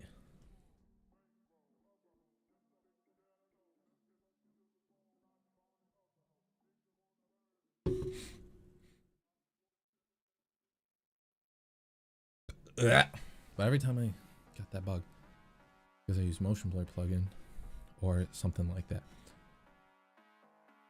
Wait, what bug are you talking about? Man, I was about to go to sleep, but wanted to say that your tutorials are awesome and you make great work. Keep that up. Biggest respect. Aw, thanks, Nova. I'm so happy you guys find the tutorials useful, because I feel like I'm being ridiculous when I make them. Just being overly aggressive and shouting. RSMB? Question mark? For what? Guys, I have to go to sleep. Good night. or good evening to everyone. Take care, man. Thanks for stopping by. My mic software is so good for splitting sounds. What mic software do you use? Oh, the extra frame? Oh. That's weird, bro. You like, I don't know. What are you, oh, was the RSMB comment for the plugin? Motion blur plugin?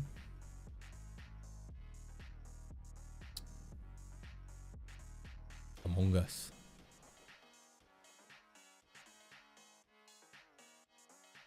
It's 8 a.m. in India. Welcome, man. It's 9:30 p.m. where I'm at.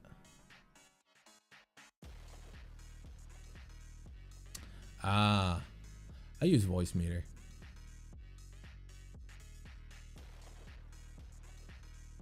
I've never used RSMB. RSMB for best kinds of motion blur. What makes you say it's the best for different kinds of motion blur?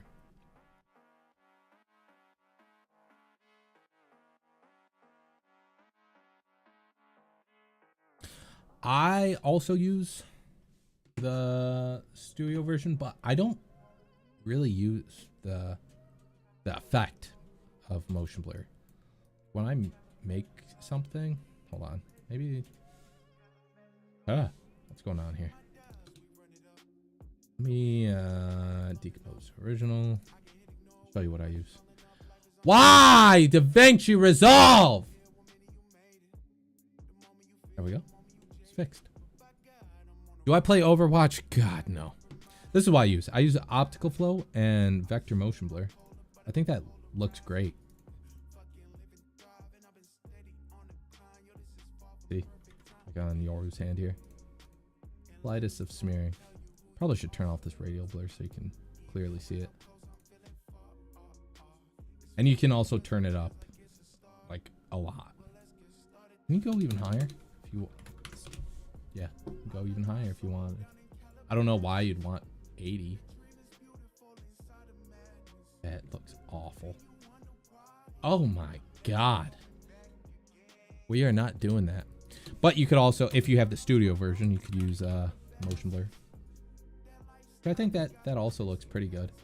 But oh, wait a minute though. Hold on.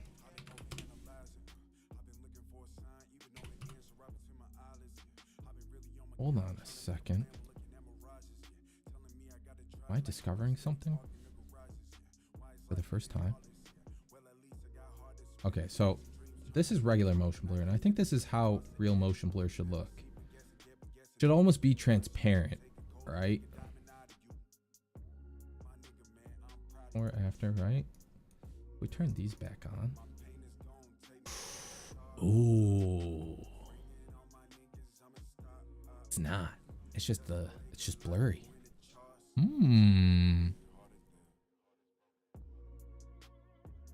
mean, there's, you know, different types of motion blur, so good. Another way I saw someone use motion blur, I might actually have to start using this because this looks pretty good. What was it? Duplicate? No. Frame average. Frame averager? Both? Yeah, someone used frame averager. It's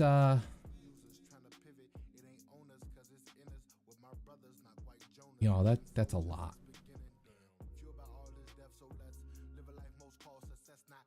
I think you would need to add, you'd somehow need to add a little bit of blur just to the duplicated frames. I don't know how you would do that though. Hold on. Where am I in chat? So RSMB has a lot more options and can be smoother in certain scenarios. Gotcha. Tempted to use studio version.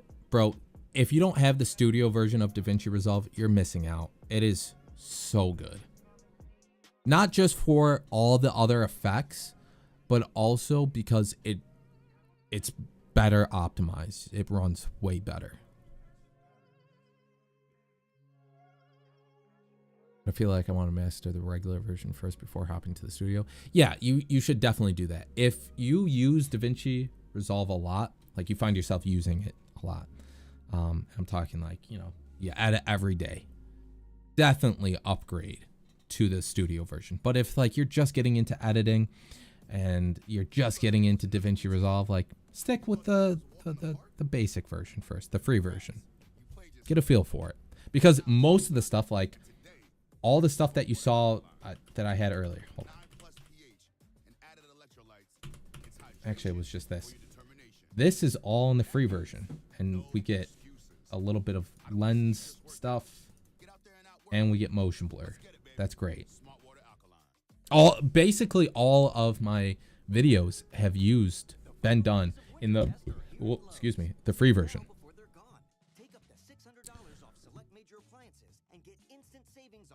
Do you only need to pay once for studio version, or is it a subscription like Premiere? No, you only pay once for the studio version. And that's why I like it over Premiere or the Adobe products, because it's a one-time fee. That's it. You outright own the software now. What does Optical Flow do? It helps add in-between frames. It's a... I wish I could like be technical about it, but I really don't know the math behind it. But I'm fairly certain it's an AI software type thing that generates artificial frames.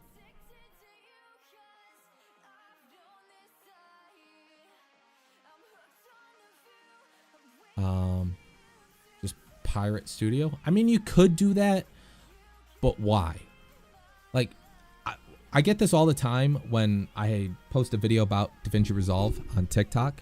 People are like, well, why don't you just pirate the After Effects or something like that? And I'm like, because if you pirate it, you have the chance of downloading a virus, right? I don't want that. And number two, you have the chance of downloading a corrupt version where it constantly crashes on you. And I think that's part of the reason why people always make jokes about Premiere or After Effects crashing. It's because everyone fucking pirates it. And of course, it's pirated. It's dog shit. So just pay for it. You can do so much without Studio. I just have Studio because I used to edit a lot more, but slow down a bit. Yeah. Pretty much everything you can do in the free version. And like, if you can't do it in the free version of DaVinci Resolve, you can find third-party programs to help you do it. When we get the workout routine, you know, just a lot. The 7 Gen, what's up? How you doing, man? Seen people use CapCut presets, oh god, and get more views video that I spend hours making. Yeah, it's a trendy thing to do right now. This is what, going back to what we talked about earlier, like that's a trendy thing to do. And it sucks, but like that's just the way things are. Doc, if you render your clips in multiple times, will it deteriorate in terms of quality? I'm fairly certain it will. Obviously, if you do it a lot, like I'm talking like 50 times, then yeah. But, you know, if you're gonna do like what I did earlier, like with this, because I have optical flow and vector motion blur, it's like super intense on your computer. I'll do a pre-render on this, right? Right click, render in place. And then I'll render my video, the entire video out. I don't see a loss in quality at all. So if you have a video like mine where you have a very intense effect, doing a pre-render is fine. You're not going to see a loss in quality. Views don't matter. Exactly, man. Don't get so attached to that. It can also just hurt your mental like crazy. Love your content, man. I can't stick around for too long, but I wanted to ask really quickly, how often do you stream? I would love to see more of this live to get full experience. I just started this week, if I'm being honest. I streamed this is the 4th time this week streaming. So I'm gonna like try and keep up and keep doing this. Beastly meat port. I'm assuming this is you're talking about like not cracking the studio version of DaVinci Resolve. Listen, man, you got to do what you got to do, but I think that you would be better off mentally using the free version with third-party softwares like Runway ML to help you speed up the workflow. There's also free plugins that you can get too. But thanks for stopping by, Drake. Recently, the plugins I used before aren't downloadable anymore since something. That name looks familiar. Well, what's going on with that? Jamil, yeah? Is that like a Jaleel? Jamal, you? I'm dumb. I'm dyslexic, bro. I said that and then I read it.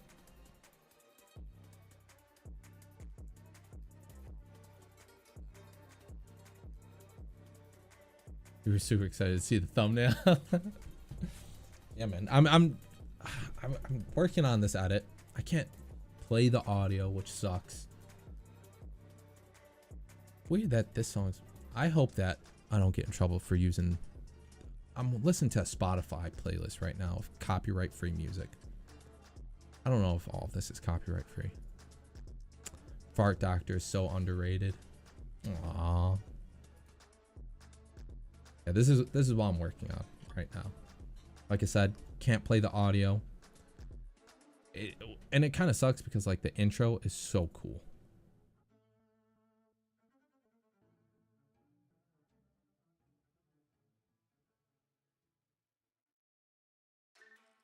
Full process of editing, but we could add stuff.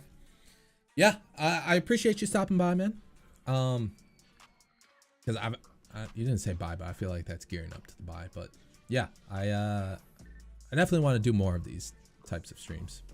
You only play Valorant or other games? So the streams that I did earlier this week were almost all Apex. I think yesterday I played a little bit of Valorant on stream. I pretty much only play Valorant. Lately I've been playing a lot of Apex. But yeah. Dude, that's sick. Thank you. Render it, send it on Discord. That is smart. That is very smart. You make your thumbnails in DaVinci? I do, man. It's not the best thing to do. I actually had a friend ask me about that. It's really easy to do that.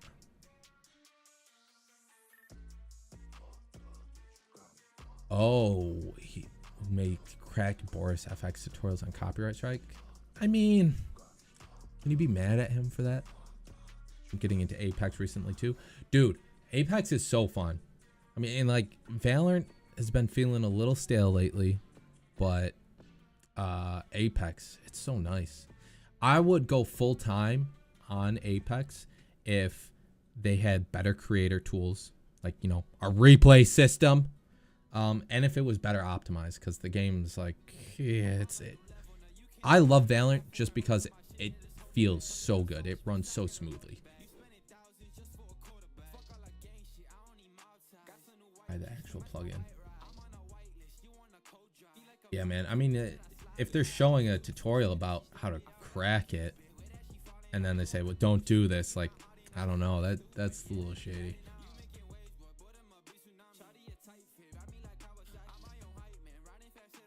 Ah, I got you, Drake.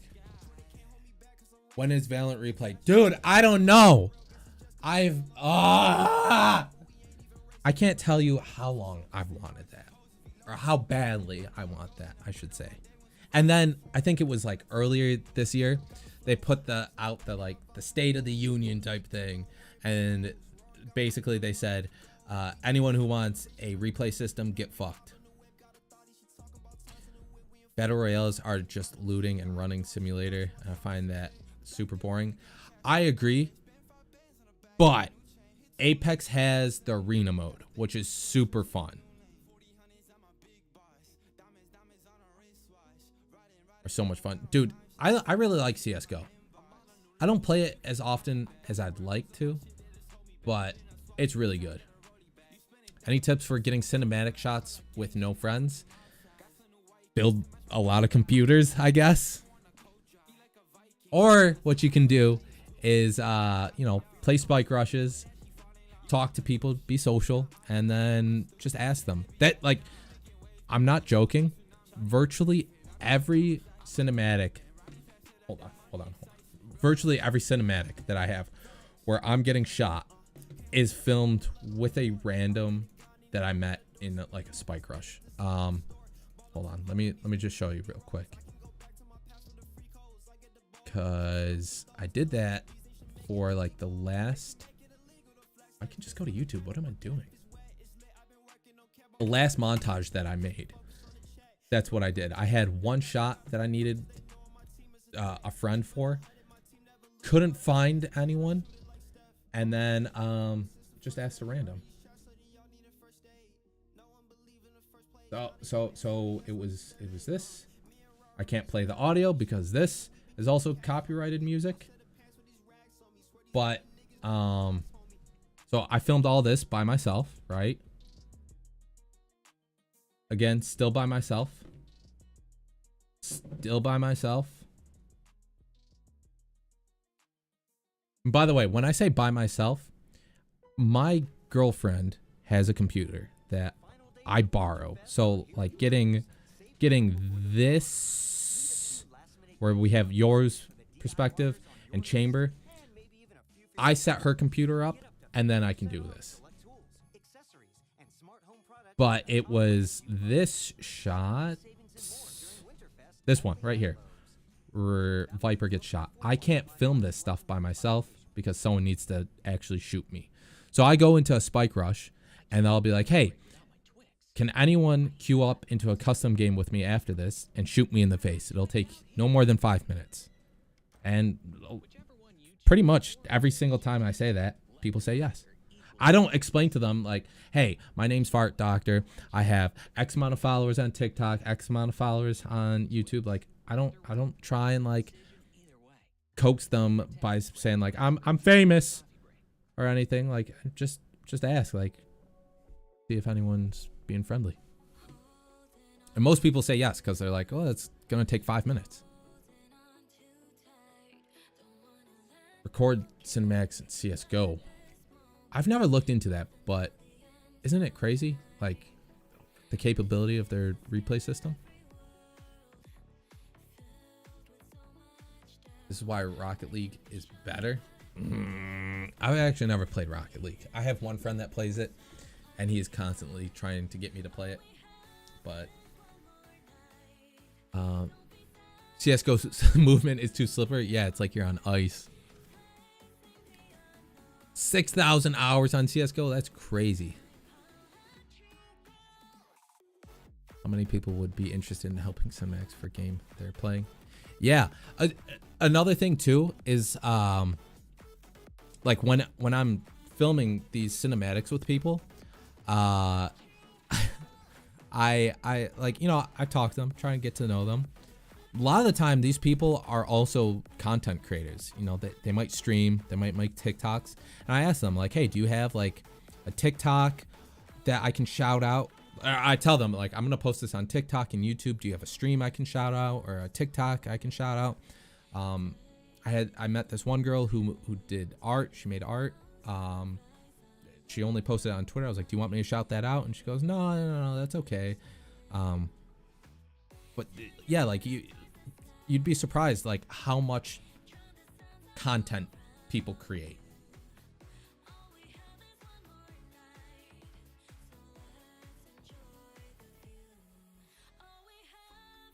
Getting shot in the face. Oh my god. Wait, Rocket League isn't available where you are. Why?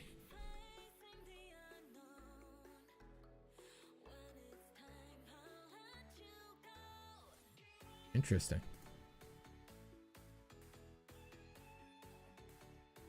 I wonder why that is. Where you don't have to tell us where you are, but that's crazy.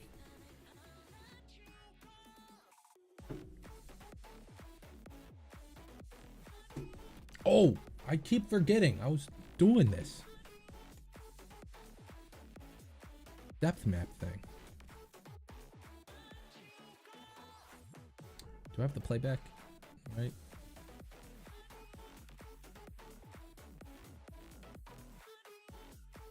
We want quarter.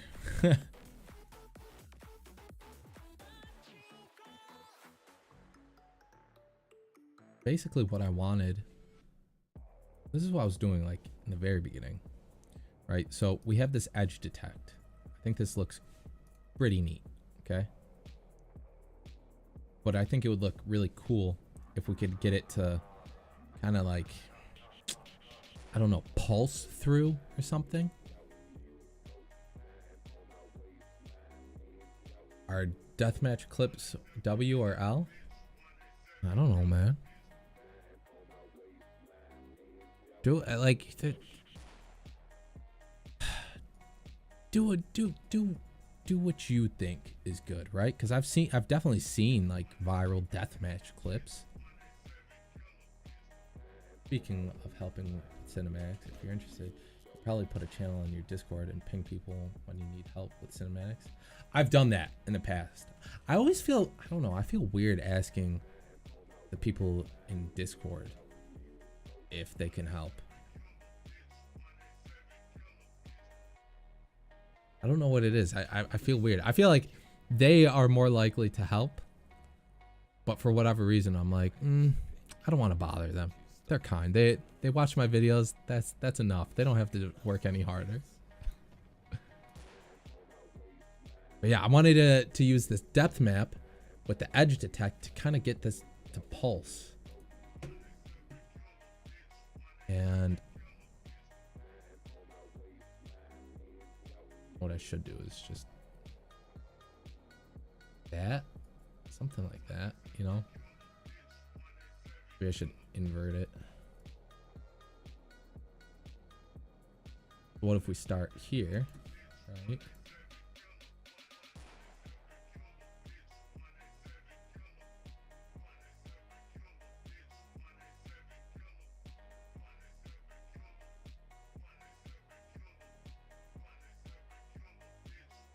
And then this target depth, something like that. You can adjust this tolerance.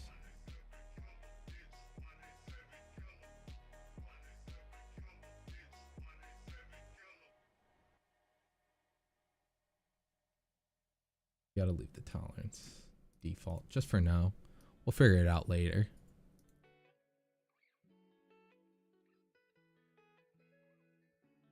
That's not working nearly as well as I thought it would. Okay, I think I have to adjust the near limits. Maybe I should just do... Oh, what if I think that's what I need to do? Also add a keyframe for the near limit.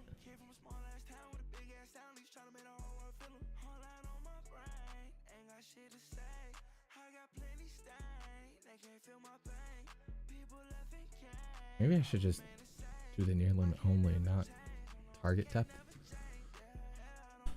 True. I mean, that's why it would be its own channel. You could make it roll for people to help projects. Drake, you're making great points. You're making just really great points. I should probably do that. But it feels so one-sided. No, because I could just ask them the same questions. Like, do you have it counts to shout out. Okay. Vehicle, remind me to do that. She's next to me. She's playing Dreamlight Valley. She was like in it.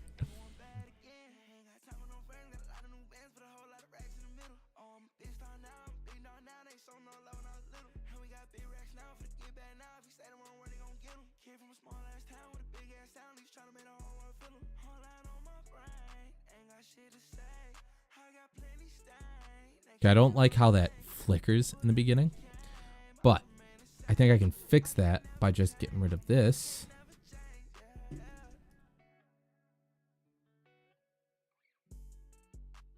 Maybe not. Maybe maybe the flickers because we're on faster.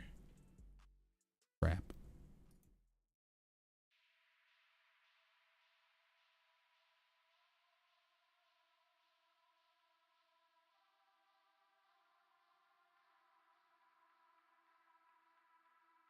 What's the software called? Davinci Resolve. Believe it or not. Oh, by the way, this feature right here is only in the studio version. There's a free version of Davinci Resolve. It does not have depth maps. Believe it or not, it took me an hour to track it down to look like a 10-minute clip. It's a partial lesson. Wait. Wait just a moment. What do you mean? It took you an hour to track it down? Lighting isn't. No, I don't think the flicker's from the lighting. It's with depth map, it's an AI thing, you know, trying to figure out depth. And I think what's happening is that it's struggling to figure out where things are spatially. But also, like, this isn't enough depth in this. Like, just watching this back, I could get a similar effect by taking like a rectangle node and angling it. So I'm not sure. Doc, I think you should put Davinci in title. People keep asking for it. True. I probably should. You know what though? That's interesting. That's interesting that you say that, because a lot of people say that YouTube, it's hard to get discovered on YouTube when you're streaming. So that's why I didn't put Davinci Resolve in the title, because I was like, oh, you know, it's really just going to be the subscribers to this channel. And everyone knows that subscribe to this channel knows that I make Davinci Resolve tutorials. Do you have tutorial lighting effects on guns? Sort of. What sort of lighting effects are you looking for? Could you put an example in the Discord? 7th from the top. I do? Hold on. I don't even know this. I have two that like kind of are as far as lighting goes.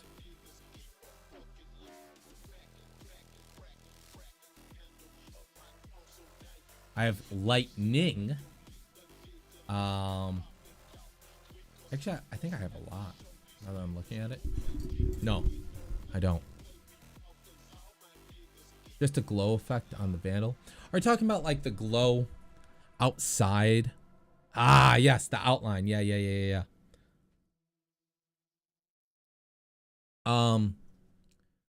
There's a few different ways to do it. Yeah, hold on. Let me put a little pause on that. Oh. Get up to 50% off select tools, accessories, and smart home products from the top brands Playback. you love. Shop these savings and more during Winterfest only at Lowe's. Okay. Sorry, I just thought for a second that this was jacked up for a second. I forgot that I put the resolution on order. Do you think PC specs affect the quality on tracking? I'm doing corner pin and redoing it over and over because the whole track is messed up in the middle. So I don't think that it's necessarily PC specs. It's more than likely the tracking points. Sorry, I had a brain fart. Before I jump into this, I'll just show you how you can increase the make the tracking better. So if there's like a lot of movement, what you can do, actually, hold on, let me back up here. I play on high graphics, and part of the reason I do that is because there's more detail, and with more detail, you get better tracking out of that, because, you know, like, if this wall was flat, if it was all one color, we couldn't track really anything except for the edges, because there's no contrast there, right? But because we have all this little bit of texture, there's more contrast. If your video, if you play on low graphics, you know, this wall will look pretty flat. But what you can do is add a sharpening node. We're gonna add that one right there. Bump that up, find detail size, and really just crunch this, right? Brought in a lot more detail. And then what you can do, you add a color correcting node. You bump up the contrast, gain, bring down that lift.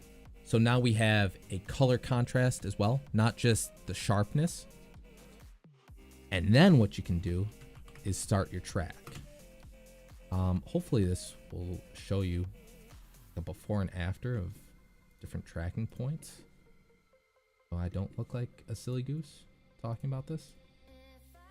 Another thing you can do is like if you're having trouble with like the track looking right, like it's shaky, you bring down your trail length to like 1. It'll get rid of all those jittery tracking points. But anyways, we're gonna track forward real quick, see what we can pick up here. Okay, that's a lot, right? We're gonna delete this. You can see all these tracking points, okay? We're gonna go back to that first tracking. And let's see how many tracking points we get now. Do you see all of these tracking points that we don't have now? And do you see how many tracking points we got out of that from doing the... Oh, shoot. You know what I just realized?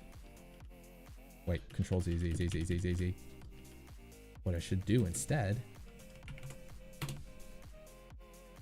Another planar tracker, so we can do a real side-by-side.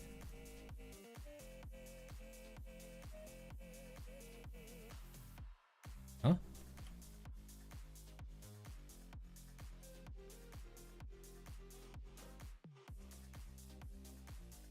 So we have the deep fried one, and now we're gonna do the regular one. Same settings, okay. Only a couple tracking points here versus the deep fried one, right? So if you deep fry your image, you're adding a lot more texture to it, which means there's going to be more contrast to it, which means more tracking points.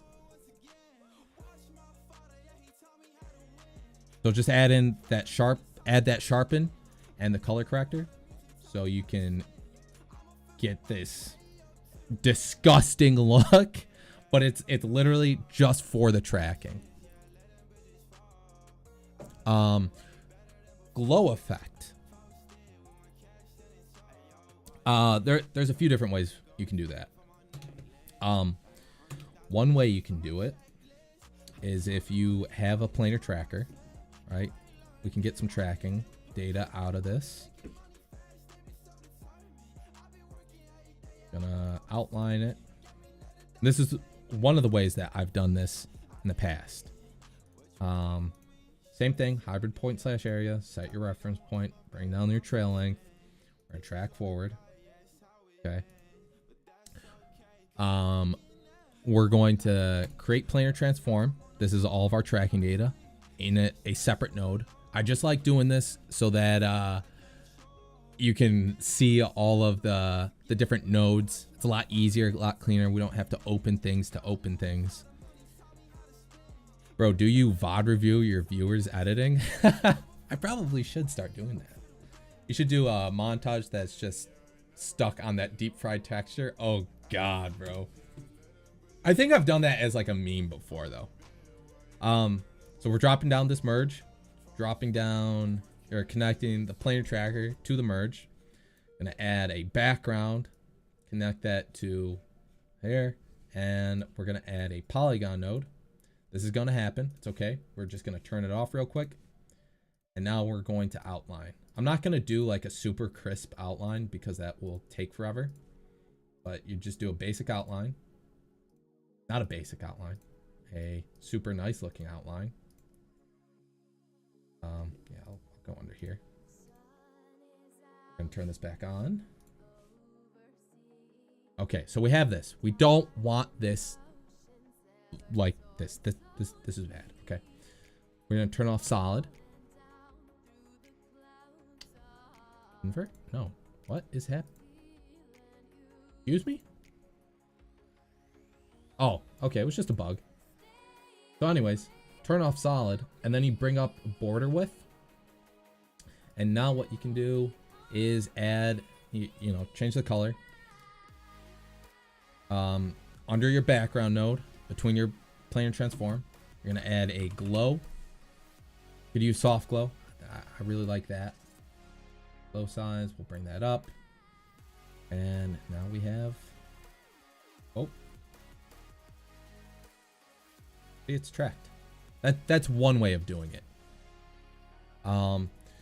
Another way that you can do it is something similar. If you have the studio version, you can use Magic Mask. Oh man. Track all of this. Come on. Do your thing. Track forward. Might take a little while. It's kind of doing things. Okay, I'm gonna stop it right there. We don't need all of that. We have this. We're gonna use it as a mat. So again, we're gonna drop in a background node. Ooh, ooh, ooh, ooh, ooh, ooh. Not like that. Okay, background node, connect this to that background node. Hey, we have the outline again. You can soft glow, bump that up. Oh, then what you got to do, because we're using it as a mat, we got to put this right here. Boom. That's one way. Another way of doing it. You could, if you don't have the studio version, you could use Runway ML to get the mask of this. That's what you need to do, is create the mask. Stream gets posted. If the stream gets posted, it will get posted. I'm sure watching it, but if not, I'll probably just binge watch his tutorials until the explanation's drilled into my head. Have a good time. Thanks, Drake. Thanks for stopping by. I think he has suggested the Discord thing, which was really cool, really good. How can I do the kill feed effect on my weapons on the right side? The same way I did it on the left side. You just track your weapon. It's the same thing.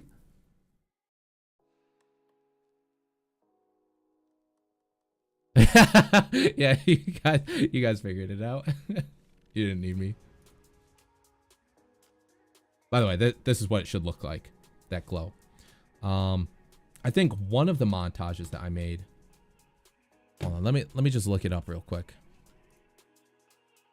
I did something a little weird, and I can't quite remember what it was, or rather how I did it. Someone asked how to make glow around a weapon.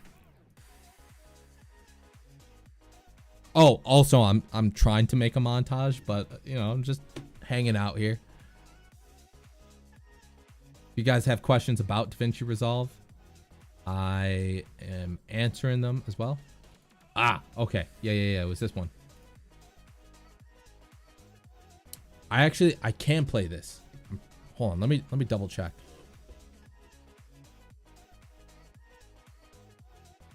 Oh, did you miss the glow?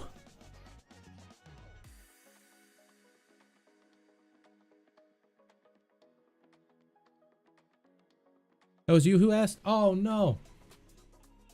Basically, hold on. Do I still have this up? I wanna show you. So one of the ways is to make a mask, right? You're rotoscope this. We need to rotoscope this, right? So I'm just using the magic mask for right now. But after you have this mask, okay, or this roto version of it, what you can do is you drop in a background node, you connect that to your timeline.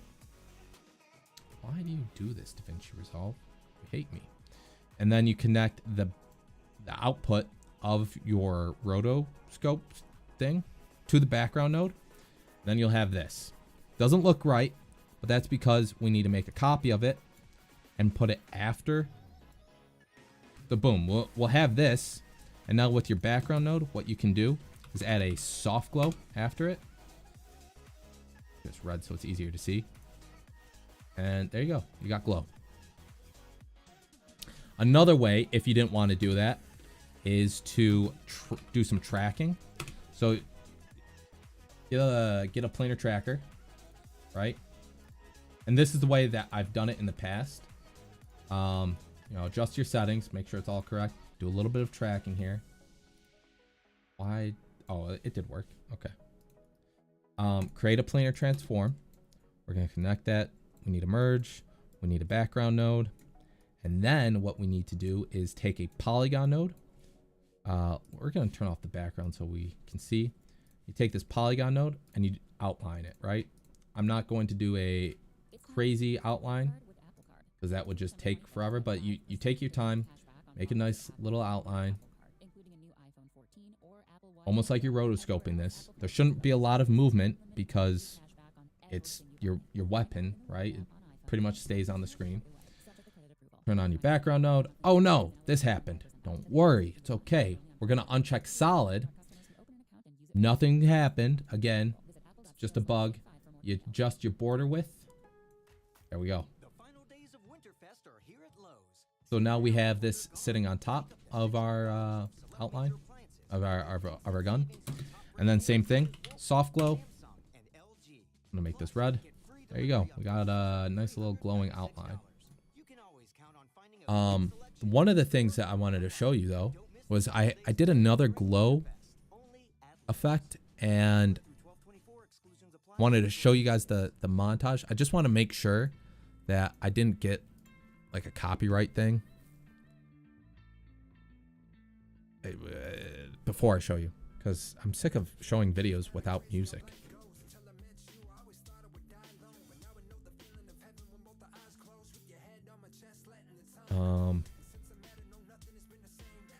Where is it? Where is it? Where is it?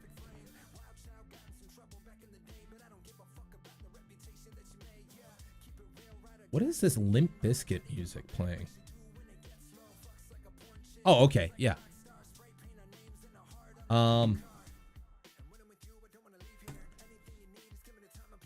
This is the montage.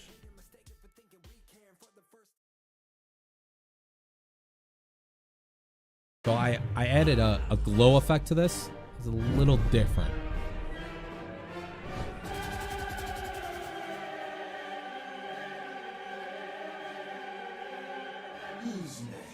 I hope you were able to catch it, but basically this outline started to move. Got bigger. The other thing that's happening is that like the color in it is kind of changing. Very subtle. Oh, wait a minute. Let me bring this back up because I'm definitely going to play another video. Building. Yep, there we go. The way that I did that, I think, wasn't this a YouTube short? I think it was a YouTube short. I might have posted it as a YouTube short or something like that. Way I did that, similar setup to this, but I think I used a fast noise instead of the background. So it looked something like this. So we have this going on right now, but with the fast noise, you can go into the color and obviously change color.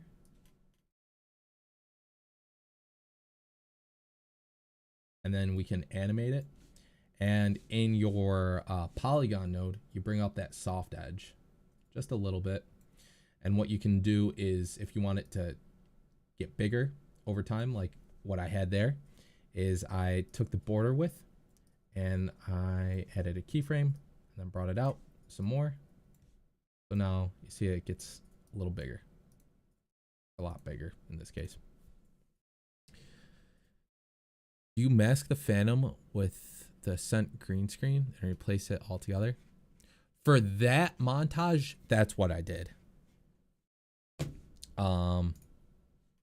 Just wait a minute. Do I have the video still? I think I do. I'm looking for the video real quick, so I don't have to pull it up on YouTube.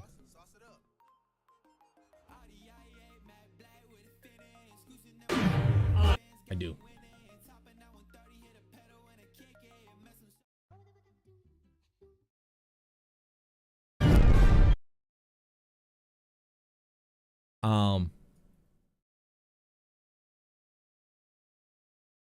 Wait, does it just track without me doing stuff? What, the fast noise? Because I thought I needed outline each frame. No, if you have this setup right here, the planar tracker will do most of the work, like as far as moving the outline, okay? But with the outline itself, hold on, let me just make this a little bit more reasonable. So with the outline itself, there might be some things that like get tweaked, right? Like if you're looking at it, maybe the perspective of the Vandal or Phantom switches. Like you see how we have the slightest amount of tilt? Turn this back on. Okay. So we have that slight amount of tilt. We do something like this. There might be a chance that the outline doesn't stick properly. That's not helpful. But so because of that slight amount of tilt, what we need to do is animate the mask. So down here at the bottom, these are where you add keyframes. Automatically, there's a keyframe added, so anytime you adjust it, it adds keyframes. So what you can do is we already have a keyframe there, and we can just bring this back up to where it needs to be. So it's just doing stuff like that, like minor little tweaks. That's all. But for this right here, where I have the Phantom, I just replaced the Phantom completely. Wondering if we can't. Oh, wait a minute. You know what we can do? Like a frame by frame thing.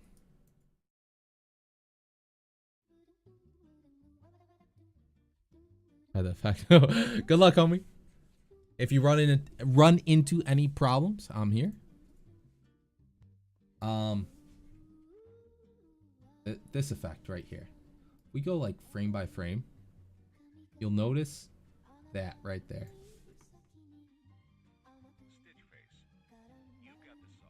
Oh, wait. It's right here. It's very quick, and it's called a smooth cut. It basically just warps it. And so what I had to do is make it a little bit bigger, this Phantom. A little bit bigger than the original one. And then I added a smooth cut. And that way you can't really tell, especially with motion blur going on. But if you look closely, like right here, it takes up a little bit more of the screen.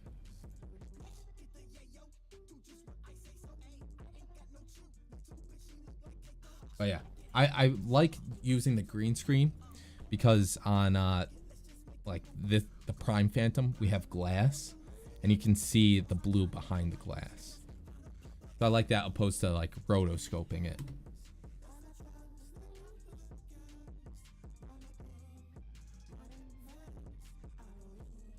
Trying to see if there's, oh yeah, like you can really tell like right here how much bigger the Phantom is. Premiere Pro or Resolve? I mean, I make Davinci Resolve tutorials, so I'm a little biased. Where do I find the fast noise stuff? Go into Fusion, fast noise right here. Left side, almost all the way to the left, right next to your background. Anytime you guys forget where something is, you have two options, right? We can hover over it in our hotbar. It'll tell us what it does, or shift space, bring up the select tool page and type in fast noise. Never used DaVinci before. Is it better than After Effects and Premiere Pro? Honestly, it just kind of depends on what your workflow is like. And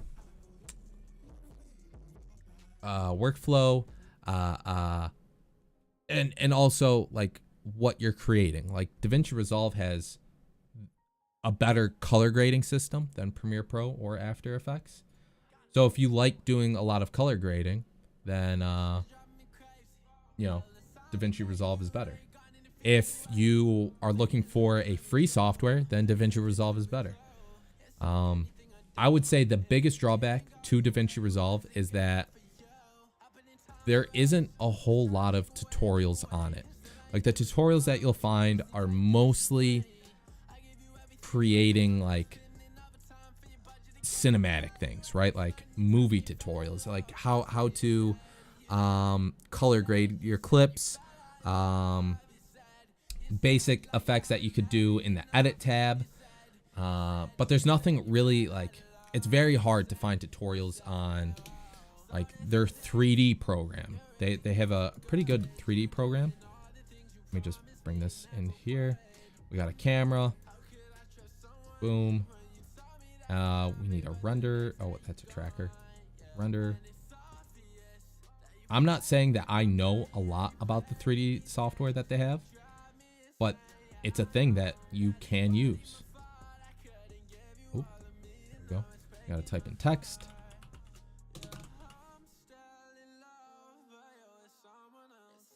We can add directional light.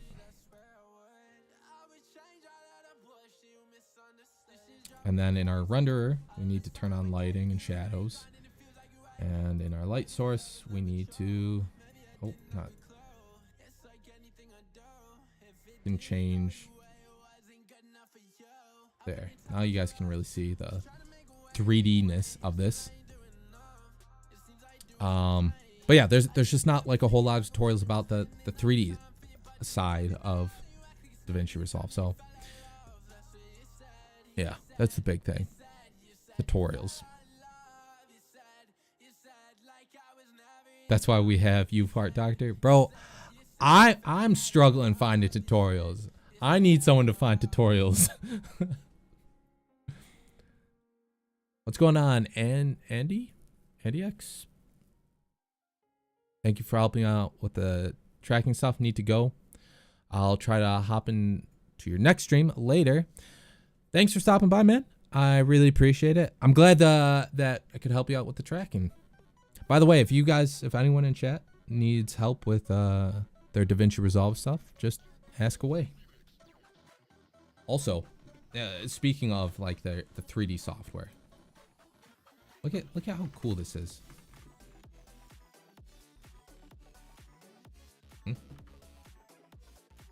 Oh, it's because I was super zoomed in. I don't even need that right now. Look at what we can do. We have a camera, right? We can angle this camera. Let's bring it back. Bring it back. Why is the camera not working?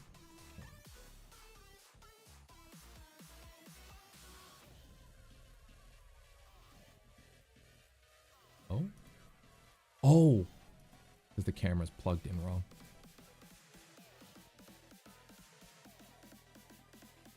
What I'm talking about, man. Okay, we got a camera now. You know what? This is going to kill my computer. I'm just going to make a new Fusion clip real quick.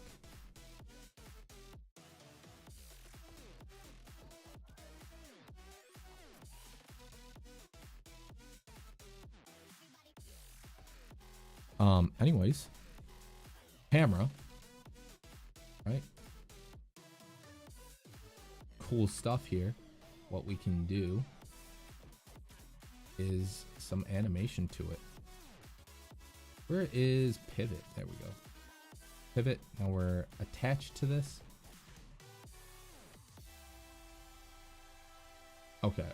I think that, by the way, I think this is also in the free version of DaVinci Resolve. So far, I haven't used anything that isn't in the free version. But yeah. Anyways, we're gonna move out some.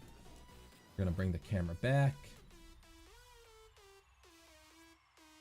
Neat.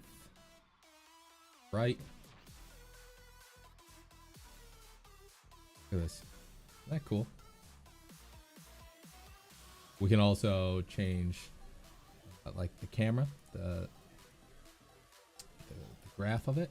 We're gonna have something a little bit eased in and eased out. Boom. Oh my god, amazing. And then we can go, whoa. Something like that. Highlight everything. We're gonna hit S again.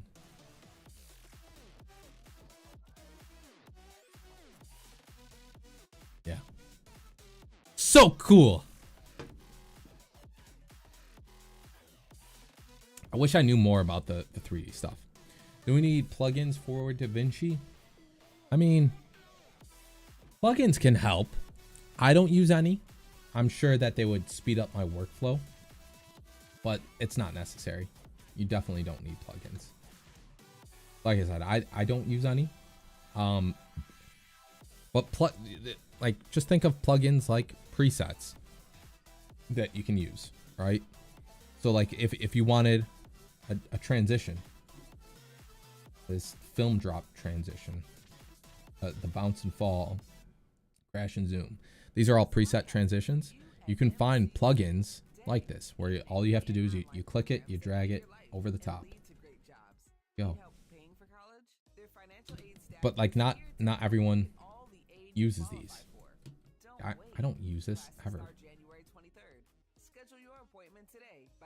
So it all depends. There are definitely cool plugins out there though.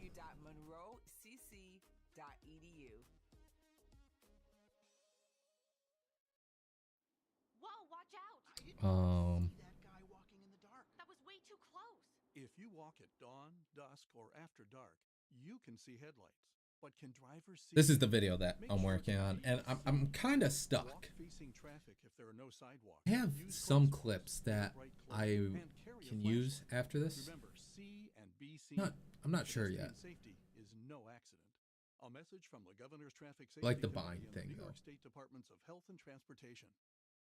Hi, it's Lori Berkner, and I am so excited playback. to announce that my first vinyl album, What Do You Think of That 25th Anniversary Edition, is out now.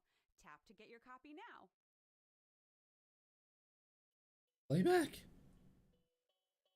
Someone in chat recommended that I do the reload and then it flashes. I think that looks so cool.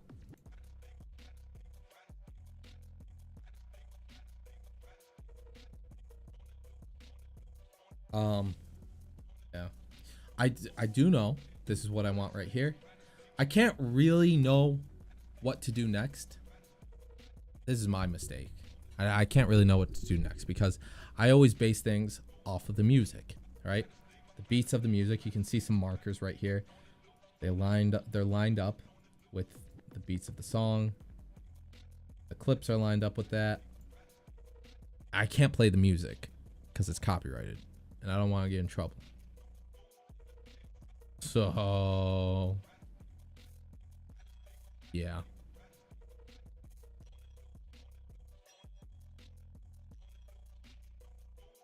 Oh, I was working on this. We're gonna go back to it. We're gonna try and do this again. Depth map, not free, but really cool tool. It's an AI thing. Figures out depth. Huh. Would have thought.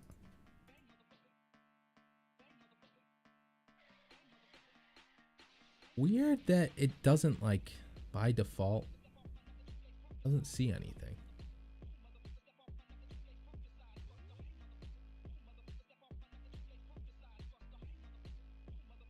Because I have, it's because I have isolation on that.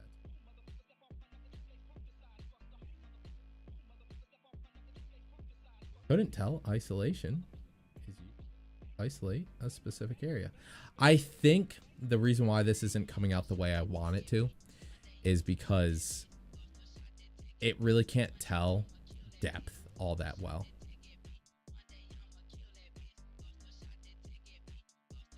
Which is a bit of a problem here. I think the...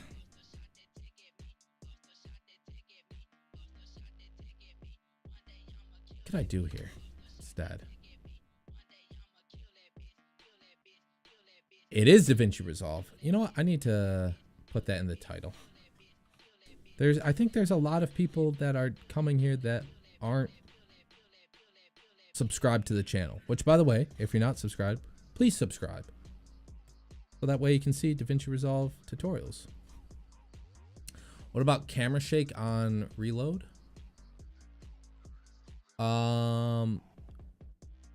Were you talking about the camera shake? No, there wasn't any camera shake. What sort of camera shake are you talking about? Just like normal camera shake? By the way, I'm changing the title of this right now. Editing in Davinci Resolve editing? No.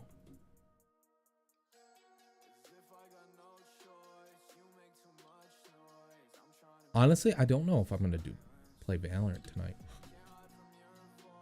I'm just gonna put it in parentheses. Davinci Resolve. Save. Regular camera shake is really easy. Bring up the select tool page, shift space, type in camera shake. There's 2 types of camera shake. We have, I'll show you both. This is your regular camera shake. Wait, I want that node still. We have regular camera shake. No, wait a minute. I'm silly. Regular camera shake. God. And then we have this camera shake, which I guess technically is also a regular camera shake.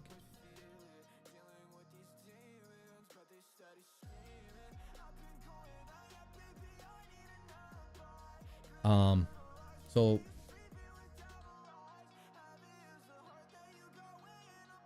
this node right here is the camera shake without the SC. It's the regular camera shake node. And then we have the CS shake, the shake afterwards. There is a bit of a difference between the two. This one is more so of like the effect camera shake, whereas this node, it's I don't know who uses this one. It's ridiculous. I've never found this camera shake to be good. You can't really, it's very basic. You really can't change much. Like, this is the pattern that you get. We can change the randomness of it. You know, the frequency method, which is like the algorithm. But like the more advanced camera shake node, we can do all of that. Plus we can zoom in, right? we can change what kind of zooming in we do. And then we can really refine that randomness down here. Not to mention, we also get a zoom in feature, so we don't get, you know, see how, hold on, I'm gonna turn this up just a little bit.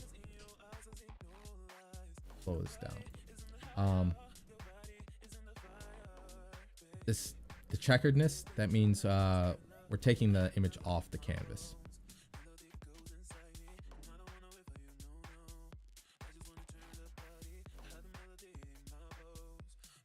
Could be. How much time does it usually take me to finish one montage? All depends on the montage, if I'm being honest. Things that have more third-person POVs, like the cinematics, they take me a lot longer because I have to find people to do that. I would say you're not gonna like this answer, but I would say anywhere from a day to weeks. Like this one that I've been working on, nothing crazy, but I've been working on it for like 4 days. But that's because I do a little bit of work here, I do a little bit of work there. If you've been here since the beginning of the stream, it's been 3 hours, right? Really haven't done much to this. Have I tried After Effects? No, I haven't. I have very limited experience with Adobe's products. Though, weirdly enough, I sometimes watch After Effects tutorials or like Premiere tutorials, and then I see how I can translate that to Davinci Resolve.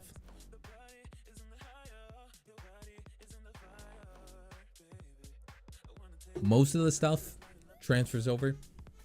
Like so far, everything is transferred over. Like if I can't find a Davinci Resolve tutorial, I'm like, fuck it. I'm just gonna watch a Premiere tutorial or After Effects tutorial, and then I'll make it in Davinci. And I've been doing that. So like recently, what I've been doing is making a lot of VFX videos, and I've had to do that because there's not a lot of people doing VFX work inside of Davinci Resolve, which kind of sucks because you can do like everything that After Effects can do. You have, oh God. Do you have any transition presets that I've made? No. What's weird is that someone in the beginning of the stream asked that, and I told them that I was working on like presets in the beginning. But yeah, I think I want to start like a Patreon or something like that, where like you subscribe for it, and then I just like put out monthly presets or weekly presets, something like that. Can you give feedback on my edit in your Discord server? I could do that, but I don't really like picking apart people's edits. Only because like creativity is like it's just there's so much opinion to it, right? Like I could not like something, but then everyone else likes it. You know, that sort of thing. Can I see what you have so far? Oh, the other thing is that I don't want to play copyrighted music or anything. Can I see what you have so far? Yes. I can't play the music because it's copyrighted, but you can see what I got. I'm also going to just turn down the resolution just so that it plays a little bit smoother. Transitions are the hardest thing for me to make, and I am a TikTok editor. What do you mean, man? Transitions are easy. How do you get other audio to put in Davinci Resolve? You can download sound packs. You can record videos with the OBS and then just take the audio. I do that a lot. Hey man, love your editing and tutorials. Oh, thank you. There you go. That's what I got. That's what I got so far. Making a little montage. Anything you can recommend to stay motivated to keep editing? take breaks. That helps. Anytime I stay up late and I edit, and like I'll run into like a creative block, and I'm like, you know what? I'm just gonna sleep it off. In the morning, I'll start working on it again, and almost always that works. Or you can, you know, like if it's in the day, you can just take like a 30-minute break, watch some TV or something. Did you make the Yoru animation? This in the beginning? No, this is actually the animation from the Agent Select. I was going to do that. I'm starting to learn Blender, and there's a way that you can get the animation right, but I didn't see the point of it other than being able to get this without the UI, right? Like, you know, there's a little bit of the UI showing right there. If I'm going to take the animation from the game, then I might as well just use the animation from the game. You know what I mean? Do you like that audio sync shots? Wait. Hold on. Let me back up. When I'm in Davinci, nothing ever runs smoothly like the video. Why is this? It could be your PC specs. If you want it to run smoother, what you could do is you go to playback, timeline proxy resolution, change it from full to half or a quarter.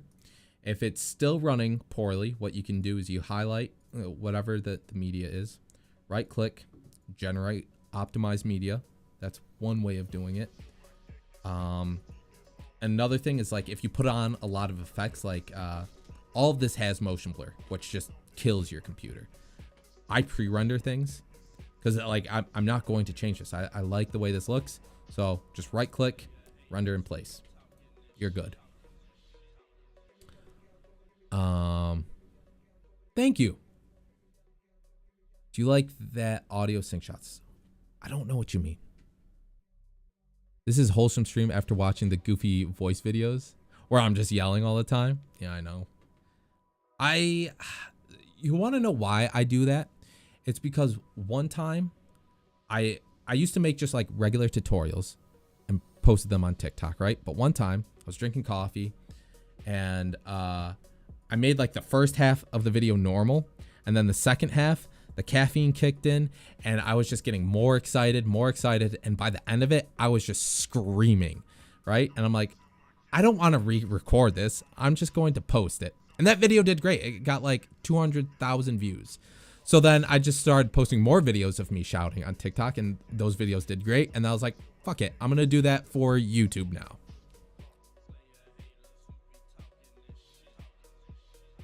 You just force yourself until you get burnt out. Don't do that, bro. Come on. If you get burnt out, then you're going to lose all that motivation. Anytime you start to run into that block, just, you know, take a break. Take a break. That's all. Got an RTX 3070 and it's still, well, wait a minute. What about the CPU? That's fire, man. You helped me a lot to get into editing world, going to the 3D one with the help of Blender now. I'm trying to get into Blender, man. I've been slacking. My goal was to do the same thing I did with Davinci. I did one edit every single day, or at least worked on an edit every single day. A year later, this is where I'm at, okay? But I haven't been doing that with Blender. I did like 3 things with Blender over the course of a month. I'm slacking so hard. What about the reload animation? What reload animation? How to do that?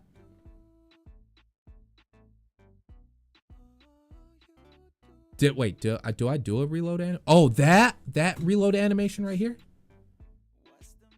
I didn't make this. This is from the game, but what I did do is rotoscoping. So this is a little trickery going on here. We have our original video, and then we have a smooth cut between 2 phantoms. So what I did is that I rotoscoped the phantom out of both of these clips right here. If I turn this off, you can see we have 2 different clips, and I added directional blur to make it look like motion blur.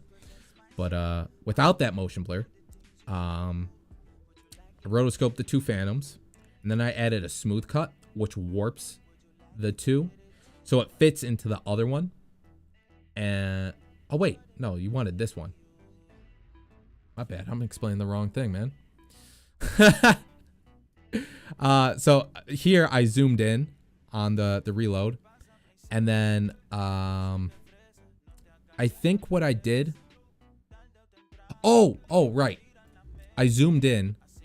This video zoomed in, right? With the phantom. Rotoscoped the phantom. Placed it over the top of this phantom right here. So it's just a extended version. Almost like the jigsaw transition or the puzzle transition. The phantom is rotoscoped so that it cuts over. And then in between these, I think it's just a blur or a cross dissolve transition. That's it. I followed one of your tutorials and still somehow messed it up. What? You don't suck at editing, you just suck at following directions. Do you need me to yell louder? Like, if I yell any louder, the mic is going to peak and you won't be able to hear me. I think I've done something wrong with the glow effect. Uh-oh. The solid colors aren't showing up. Do I still have it up somewhere? Hopefully. I think I do. The glow effect. No, I started making it. Just make sure this is what your node tree should look like. Okay. So we need a planar transform. All right. This is not how you do it, but you know, you make your planar tracker, then planar transform. Okay. Then we got our soft glow. We got our background node, and then we have our polygon, and this is where the outline comes from, right? The polygon, gonna outline things. The one thing, I think this is where you might have messed up, because when you turn this back on, you're gonna be greeted with this. This is not what you want. So you turn off solid. At first, nothing's going to happen. It's just a glitch, okay? But you turn up your width. There you go. Now we got the outline. So make sure you uncheck solid and bump up that width.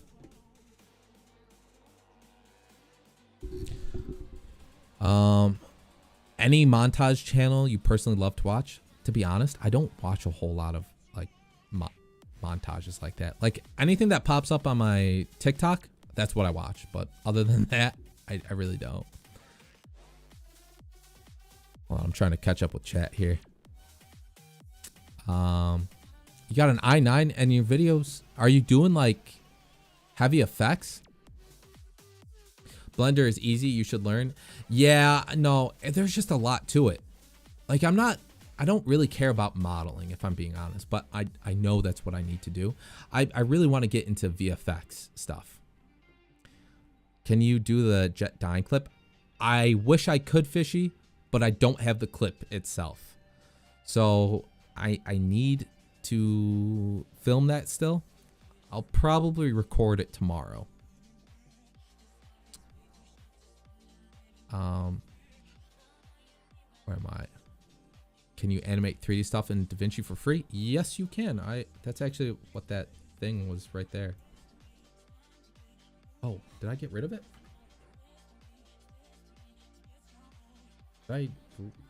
Man, I shouldn't have done that. Yeah, so you can do a little bit of 3D work inside of Davinci. So we got a text node, camera node.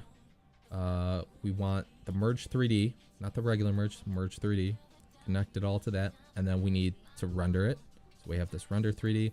We also need to light it too. There's a lot of different lighting stuff, but I'm just gonna use a directional light because we can get that nice shadow. I'm gonna bring this over into your node number 2.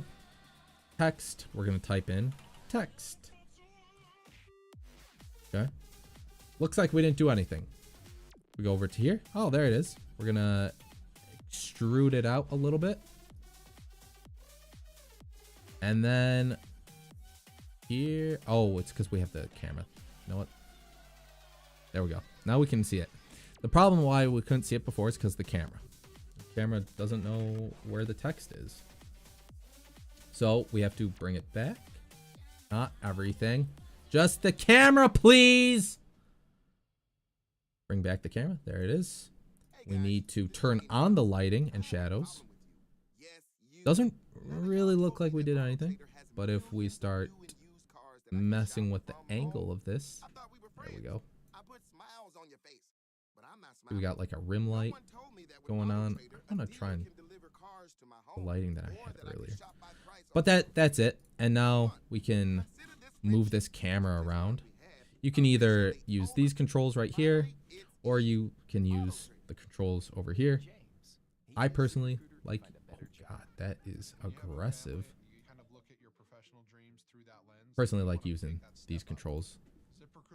But you know, use the pivot, move this over here, and then now it's locked on. You can see we're moving the camera in 3D space now. And then our text looks different. Boom. There's other 3D stuff that you can do.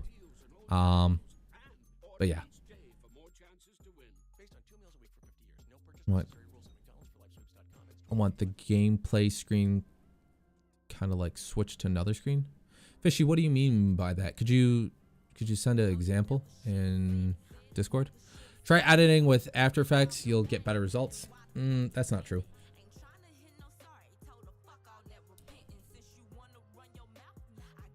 Whoa. Sorry, I'm trying to catch up with chat here.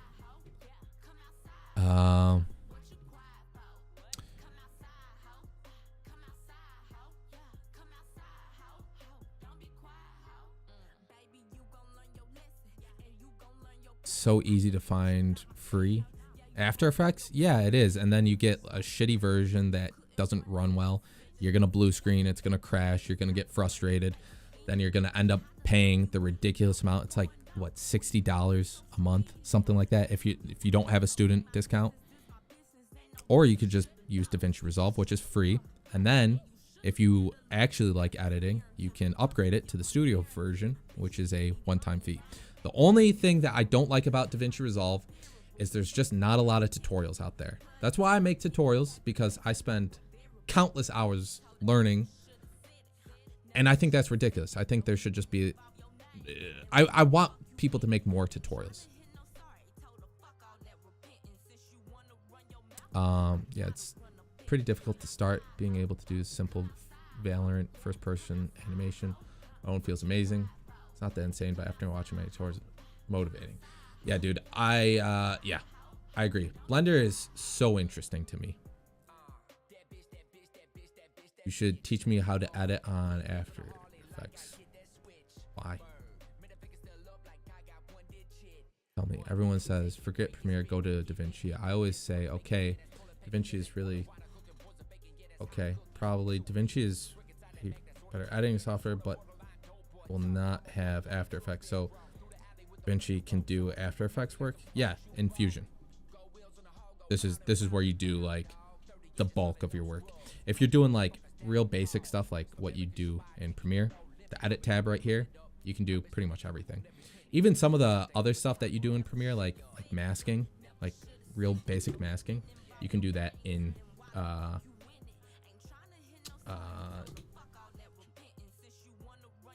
in Fusion. Sorry, like let's just say we wanted to cut this out like real lazily. Gonna invert this. What is this song? I'm gonna just restart. There we go. Real basic masking like you would do in Premiere. And then now we can move this over, right? Oh. Right, it's animated. Basic stuff. But we can do more advanced things. I don't see glow or the border. I'm just going to try applying it. Oh man, good luck. I'm sorry that it's not working for you.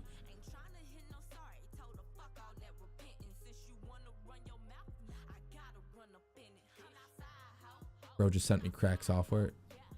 Yeah, man. Don't do that. Can you directly add 3D character models in DaVinci and edit them? So I'm not super familiar with DaVinci Resolve's 3D software. You can import 3D models though. I made a Itachi video where like I'm standing on the telephone pole, and just for shits and giggles, I tried to take it from Blender to DaVinci, and you can do that. If I had a 3D model that I could import, I'd show you, but like you can see this, right? Yeah. Fusion, import, FBX scene, helmet, whatever. You get it. We can import. These are supported files and whatnot. How do you use motion tracking? There's a bunch of different tracking methods inside of DaVinci Resolve.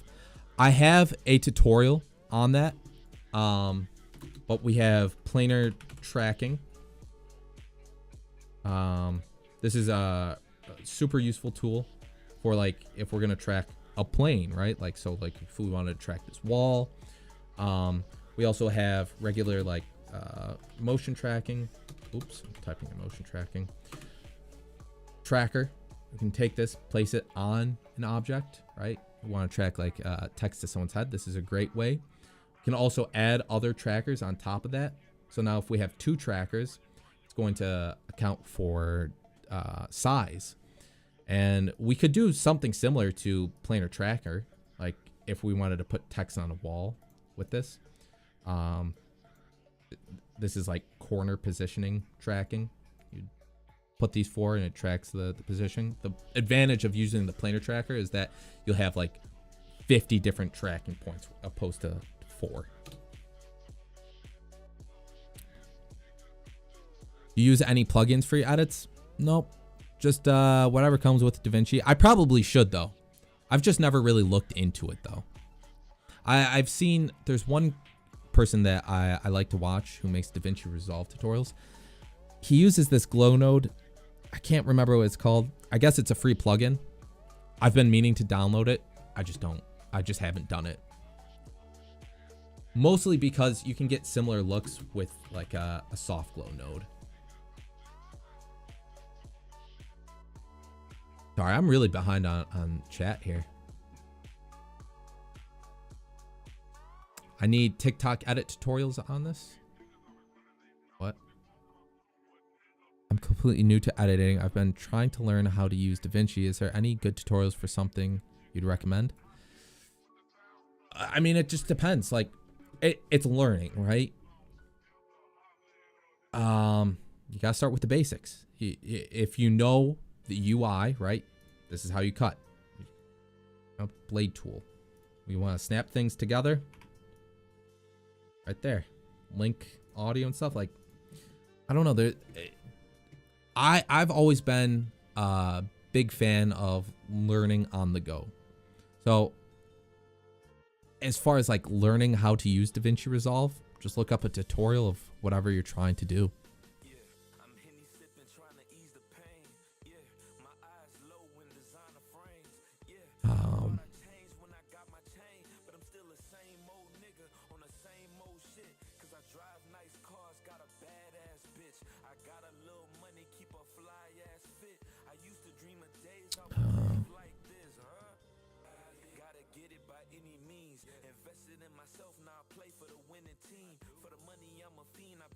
I was using DaVinci before. It's not even close to After Effects. Maybe. I don't know, man. There's a lot of stuff that you can do in DaVinci that most people don't know about.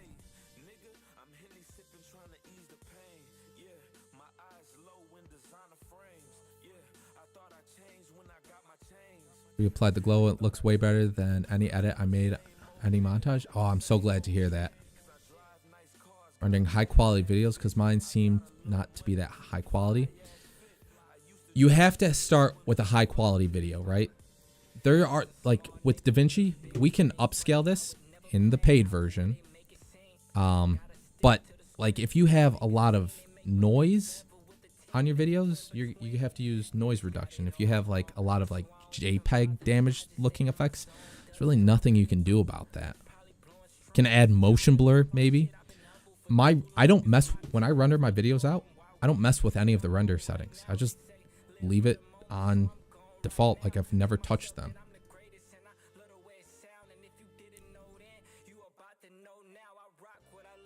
Honestly, Davinci is hands down the best editing software. Free version has basically everything you need, so no real reason to learn any other. I agree.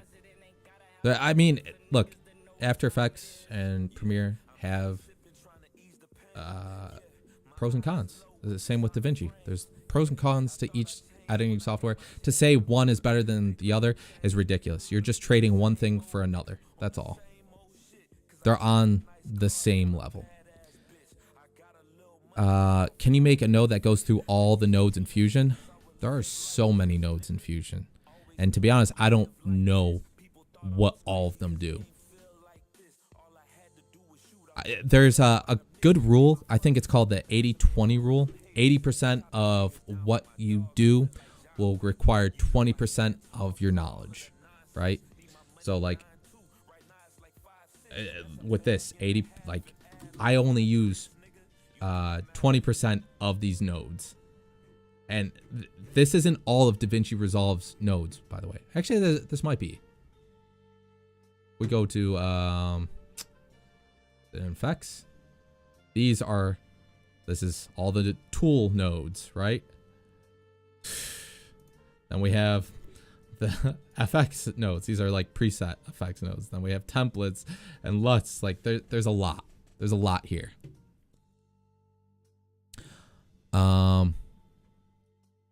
Which software is this? My man, it's in the title. It's Davinci Resolve. Now I got to make the glow more smooth because it looks like it spawned in from creative mode. Are you using the paid version of Davinci or the free? This is the studio version, but still the majority of what you do in Davinci is going to be stuff that's in the free version. How do I choose a song for my montage? I just use whatever song I like. Songs that I find on TikTok or Spotify. Are you a good editor? After Effects is way better. Okay.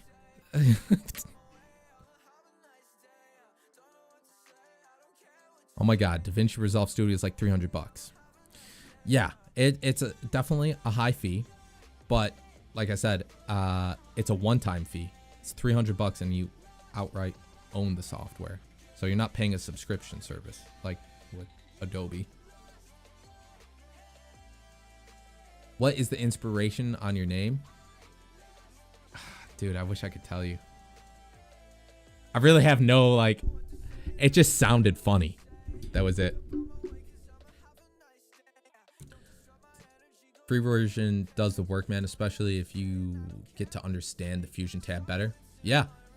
Fusion is where all of Davinci Resolve's potential lies. And then, like, people are afraid of nodes. They don't understand how nodes work. And it's literally layers just left to right. Like, the way this is set up right now, if you would prefer layers, like, we could change this. Okay, whatever. Oh, wait, we'd have to go like this. Whatever's on top is what appears. But by default, it's left to right. And so, like, what we could do, just to show you what I'm talking about,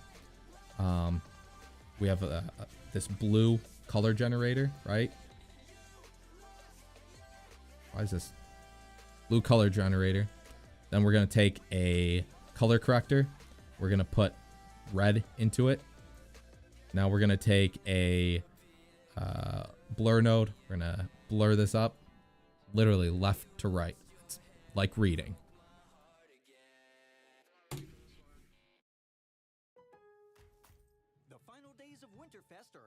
My stream delay is like 5 minutes.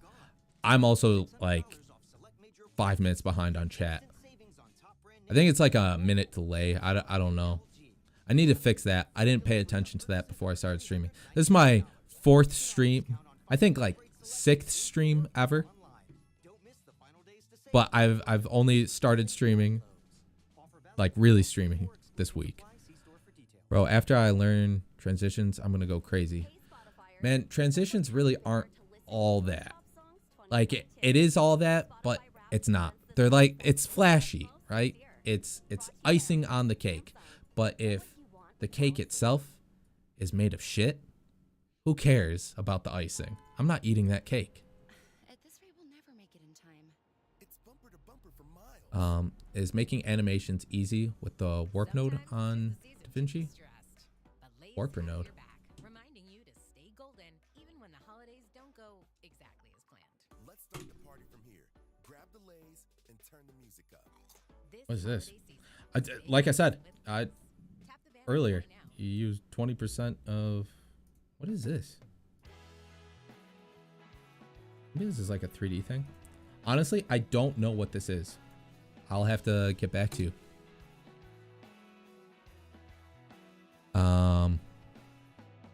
Turned red for some reason. You could try clearing your render cache.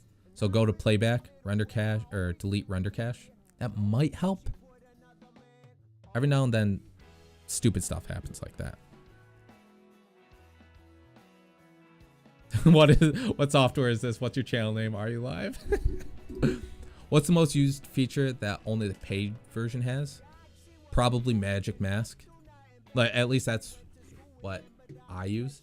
We're talking about in the studio version. What's the most used version or most used feature? It's Magic Mask. Magic Mask is a rotoscoping tool. So find something that I can actually rotoscope.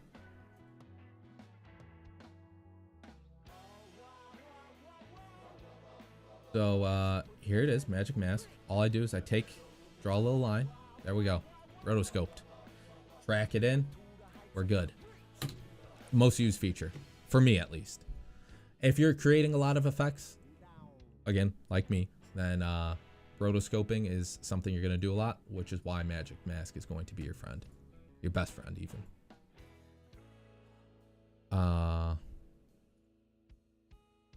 What does planar transform do? It's just, if you have your planar tracker, okay? Planar tracker. And you track something, okay?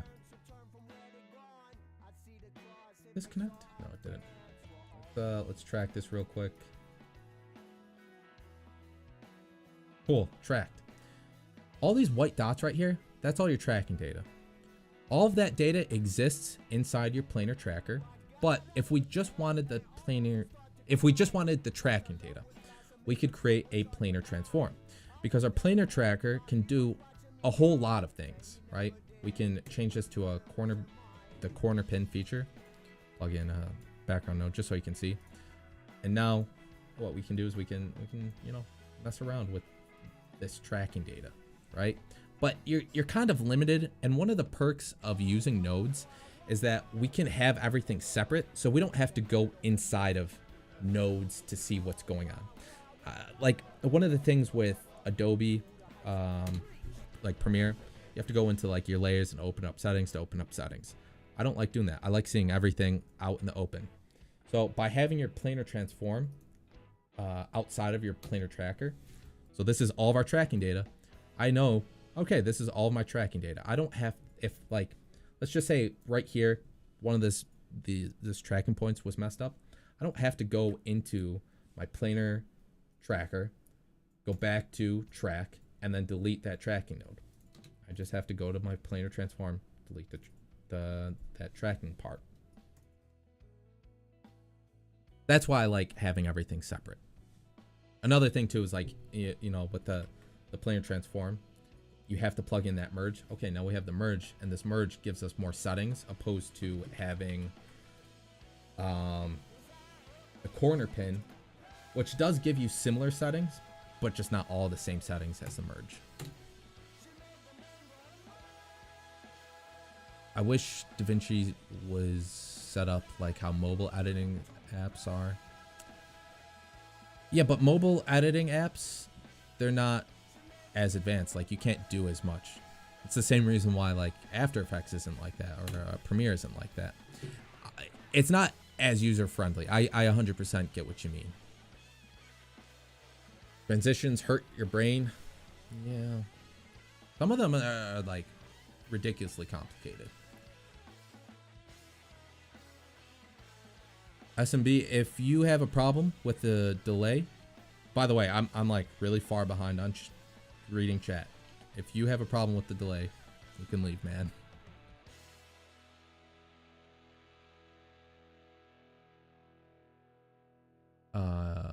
Yo, man, did you ever try making something like an over edited style? I'm a really big fan of Bryden's edits. I don't know. I haven't heard of him before. And no, I haven't really tried like an super over edited style. Mostly because that's just not what interests me. What rank am I in Val? Plat 2? 3? I don't really play rank like that. I play my placement matches. I get placed and I'm like, cool, that's it. I didn't get placed Radiant. Not going to try to make it. I want to edit, but I'm not that good at Val. That's why you become an editor, bro. I'm Plat. That's not that good. Oh, so you track it first. Then you... Yeah. Would you say Magic Mask is good for rotoscoping out a gun for an outline? Haven't used that much. Yes. Yeah, it's that's what I showed earlier to like make the outline of the gun. If you have the Magic Mask, just do it real quick. Oh, there we go. If you have this outline of a gun, you can use it as a matte to create that glowing effect for a gun. Do you know how to combine different effects on one clip? Do you see different fusion tabs? No, you create multiple effects right here. Like if I wanted to create the outline behind this gun. Right. Oh my God, I always do this.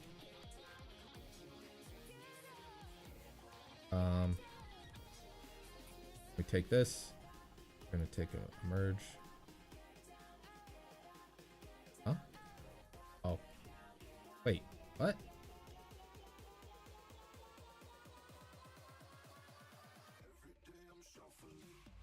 Soft glow. Red. And let's say we wanted to add, I don't know, we wanted to add blur behind the gun as well. So you guys can see. Like you keep adding nodes in here. So your media in, this node right here, that is your original video. Your media out is everything, the rendered version, right? So everything in between here, remember left to right, we're reading. This is all the effects that you're creating. What's your setup? Because I've been following your guides, and when I'm doing 5 to 6 fusions, the playback starts lagging. Oh, yeah. I have a Ryzen 7 and a 3060 Ti. If your playback is not good in your timeline, you could even do this in Fusion if you have like a super intense effect. But you go to playback, timeline, proxy resolution. You change it from full to half or a quarter, depending on what you're creating, or your PC specs as well. The other thing that you could do is you right click the clip. Like let's say I'm done with the clip. This is what I want. You right click it, render in place. It's a pre-render. It'll run smoothly. That's what I've done for all of this. Let me just delete this because this is gonna run like crap now. But yeah, that I've pre-rendered basically all of this. Oh, adjustment clips too. That's another thing that you can do. Like I have adjustment clips up here. That's what pretty much this second timeline is. Timeline? Second layer. Adjustment clips. When you learn software is to play with it. Absolutely. You just gotta start messing around. I think that trying to recreate effects that you like on your own is really good, but you need to create that baseline first. So like watch a couple tutorials, get familiar with it, and then start creating effects on your own.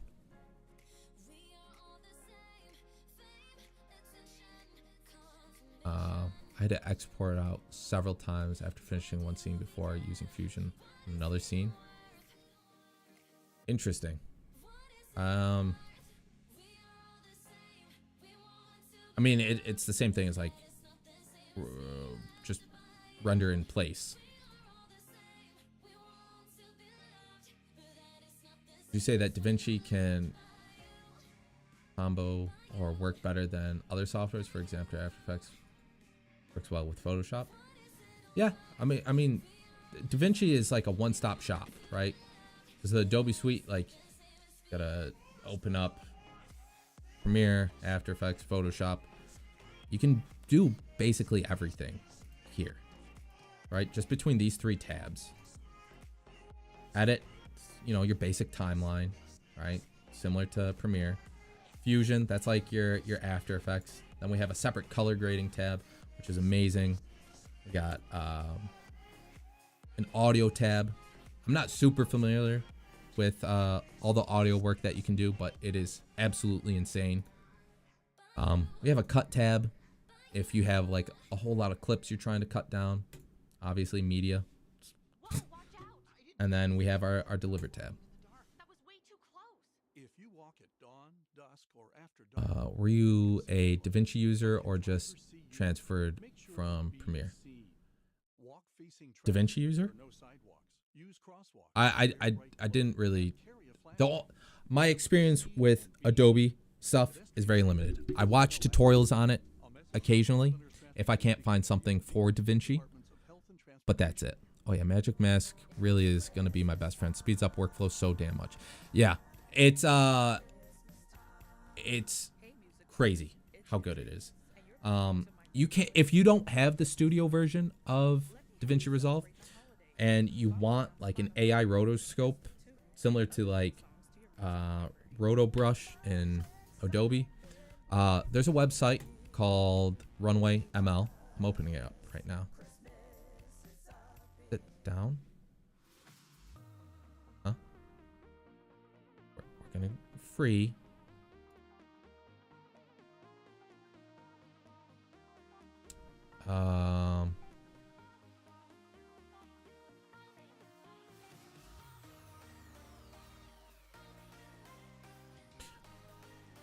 It's taking forever.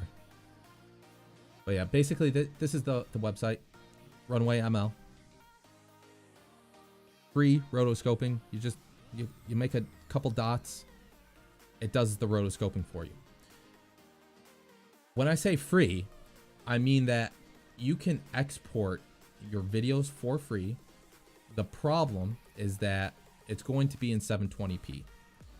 You can pay for it and you can get the 1080p, or if you're crazy and you record in 4K, you can get 4K quality, but you don't need that. If you have the 720p version, I showed this earlier on stream, but if you have that 720p version, I think this is it. It is. So we have the runway clip, which is 720p. This clip actually isn't 720, it's just with motion blur. But then we have the 1080, right? And we have that background, right? We don't want the background. Well, you can use this as a matte. So we have that connected, and then you place it into the blue arrow, which is your mask. And then DaVinci Resolve doesn't do it because it hates you. Now I look like a fool. It's because this isn't there. Okay, there we go. Connect it, boom. You created a matte. And now you have a 1080p version of that 720p version. You could also, if you were weird, you could upscale the 720p version by going to clip attributes. Why can't I find this?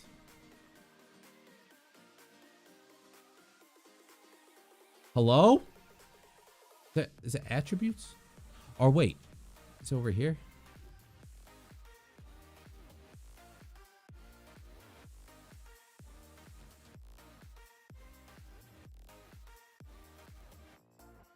Yeah. You right click whatever the footage is. Also, by the way, you have to have the studio version. So clip attributes, super scale. You can upscale your videos this way. So right now it's set to none, but we could go to, I think this would actually 720p. We want to make it 1080, so 2x. There we go. Sharpness high, noise reduction high. Boom. When you render this out, it will be in 1080p.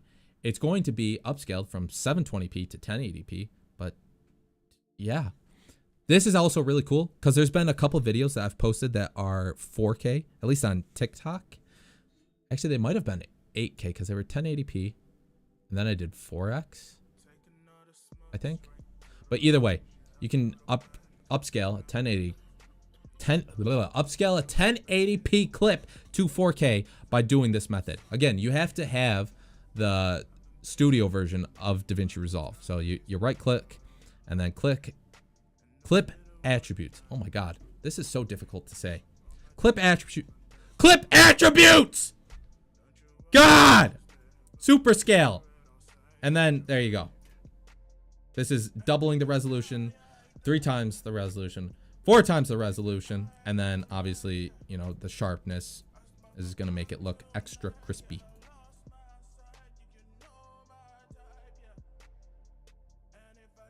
Behind on chat again. Where am I?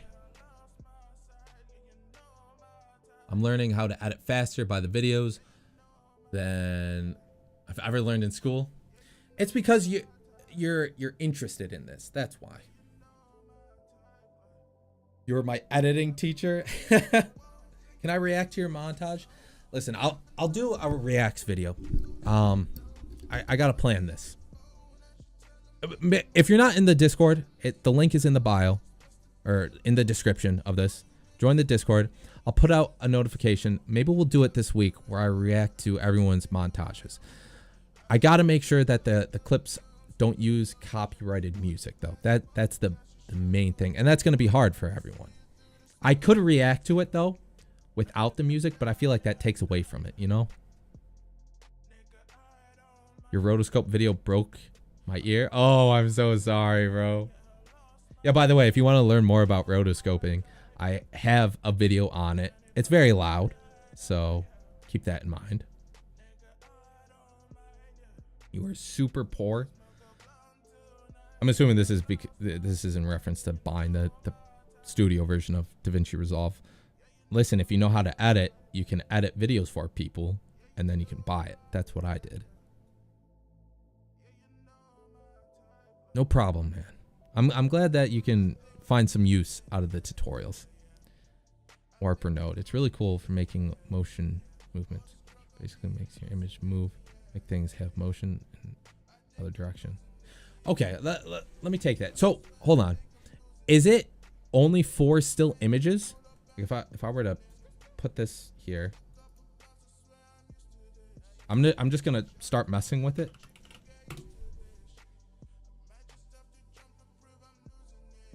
I don't know how to use it. I've never used this before. So I don't know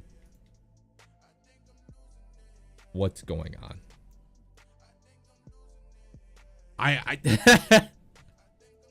It looks like nothing's happening. I know that something has to be happening. I'm learning making music videos in DaVinci Resolve. I'm making my own music. Sheesh.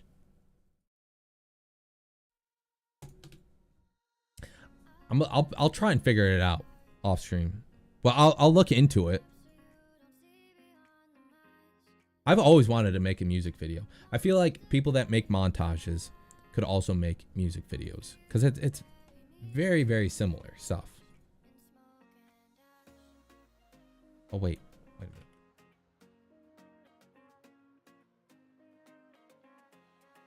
I'm clicking the image, man. What is there's nothing happening. Hold on. Maybe if I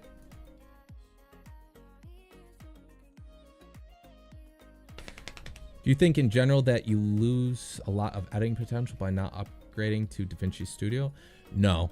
I think the only thing that you do by not having the studio version of DaVinci Resolve is you slow your workflow down. Because like I showed earlier, you can use this node called Magic Mask. It's also in the color tab, by the way, Magic Mask.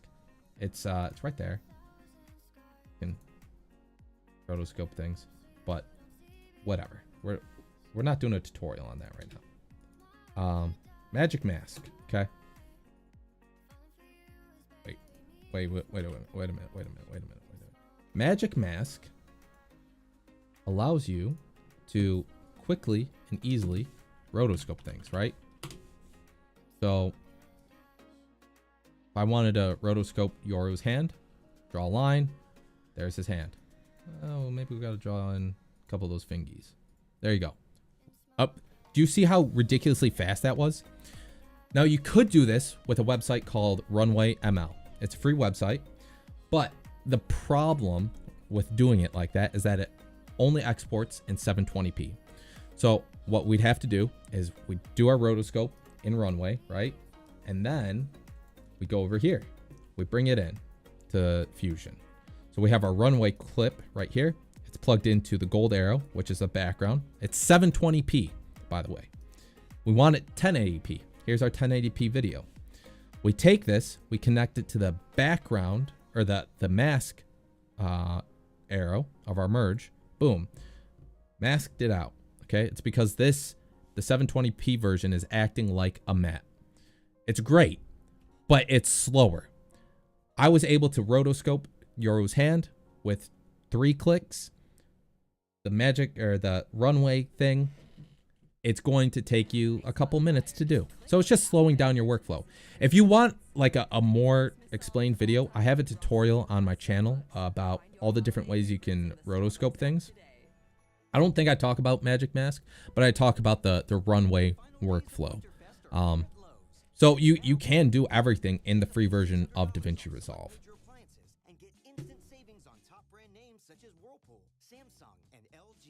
Pablo, you subbed. Thanks for the sub, man. I just realized that I'm so sorry to anyone that has subbed, and I didn't say thank you. I realized that I'm on the wrong scene. I didn't create this scene properly in OBS, which means I don't have the alerts.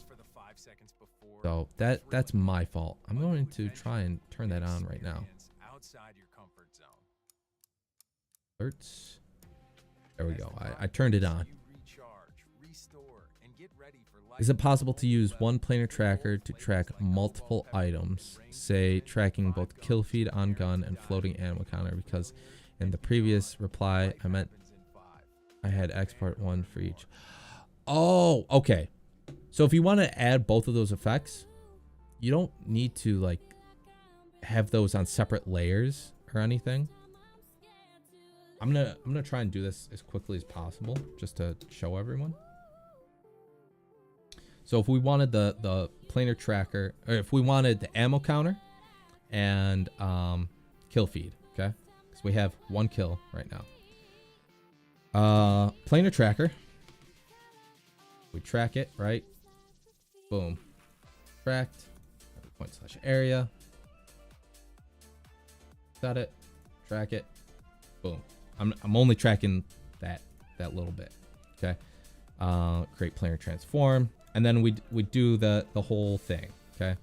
We're connecting the merge. We got a text node, and we need that corner positioner. This is for the ammo counter, by the way, obviously.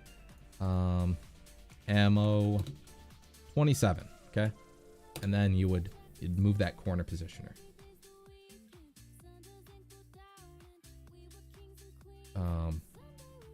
If I could do this any slower. You'd also probably have a transform node. Make this bigger. Boom. Also let's add an outline just so we can see this a little bit better. Okay. Now we want to add the kill feed. Okay. So in that same planar tracker, we're gonna hit set, Oh, actually, hold on. We're going to go back to that first frame by hitting go. And then we're going to hit set. And it clears all the tracking data. We're going to track it forward. Oh, wait. Why would I do that? You don't need to do that. You just create another planar transform. I'm so silly. You know what? Delete that. Forget everything I said. You created your ammo counter, right? But now you want to add the kill feed to the gun. So you would copy this right here. Copy, paste. Did that wrong, but we connect it. And then you take this, copy, paste, another corner positioner, and another transform. So something like this.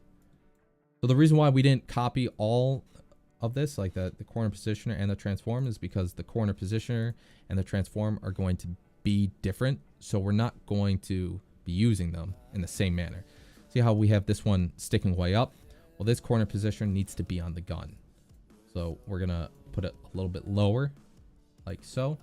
I suppose you could do that. You could use the same corner positioner, but the perspective might be a little off. So I would try and stay away from that. But now let's bring media in one, the copy over the second viewer window. We're going to create just a mask real quick with a rectangle node. It's smaller. So you can't really see it, but it's there. It's right there. We're going to take go into our transform, move the pivot over to our kill feed. Bring it up. That didn't work the way I wanted it to, and I think that's because I have these backwards. There we go. It was. We want the transform before the corner positioner. That's right. Anyways, scale this up, and then we need to move it. There you go. Now you have both. So if you have that's kind of why I like well, hold on, let me backtrack a little bit. That's another reason why I like taking with the planar tracker, creating a planar transform out of it, because now I can take this tracking data and just put it into something else.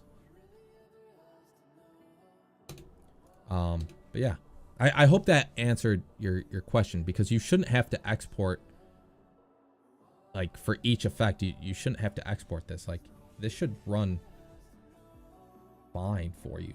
It's not that intense.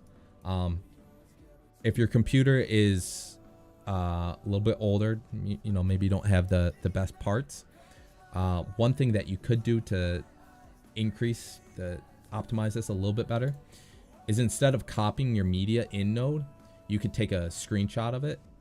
So what you would do is you have it right here.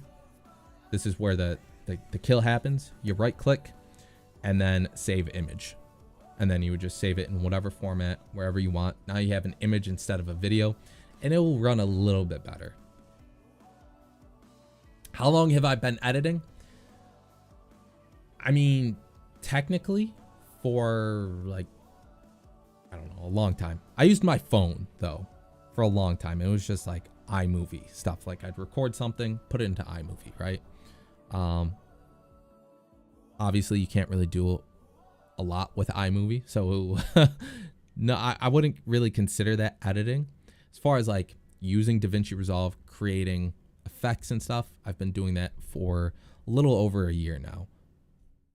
I think I started in November of last year.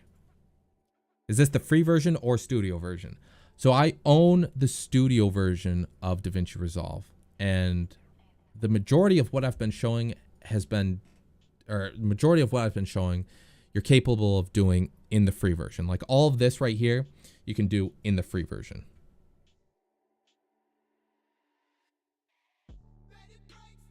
Fusion is on the studio version. Fusion is in both the free version and studio version. Thank you. We'll try next time. Anderson Maya, thank you for the sub. Again, I apologize to everyone that had subscribed and I didn't notice. I'm so sorry. I didn't have this scene set up right in OBS. You can also transform video to proxy. Yes, yeah, you can do that. Great balls, bro. Thank you. Oh, one thing I haven't found a tutorial for is why some video files show up on the timeline as a super long stretch video, but the audio is correct length. Ever hear of this issue? No, I haven't. What like what file format are you recording in?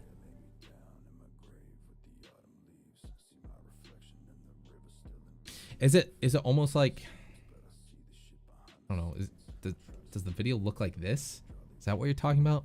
And then what you have to do is like trim the video, or like is maybe the speed is off where the your audio is like, it should look like this, but for whatever reason it's like slowed down or whatever, and then you have to fix the speed of your video.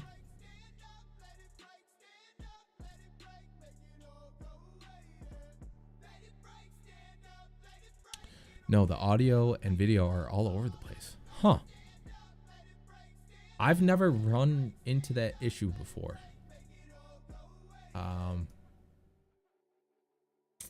Yeah, man, I don't know.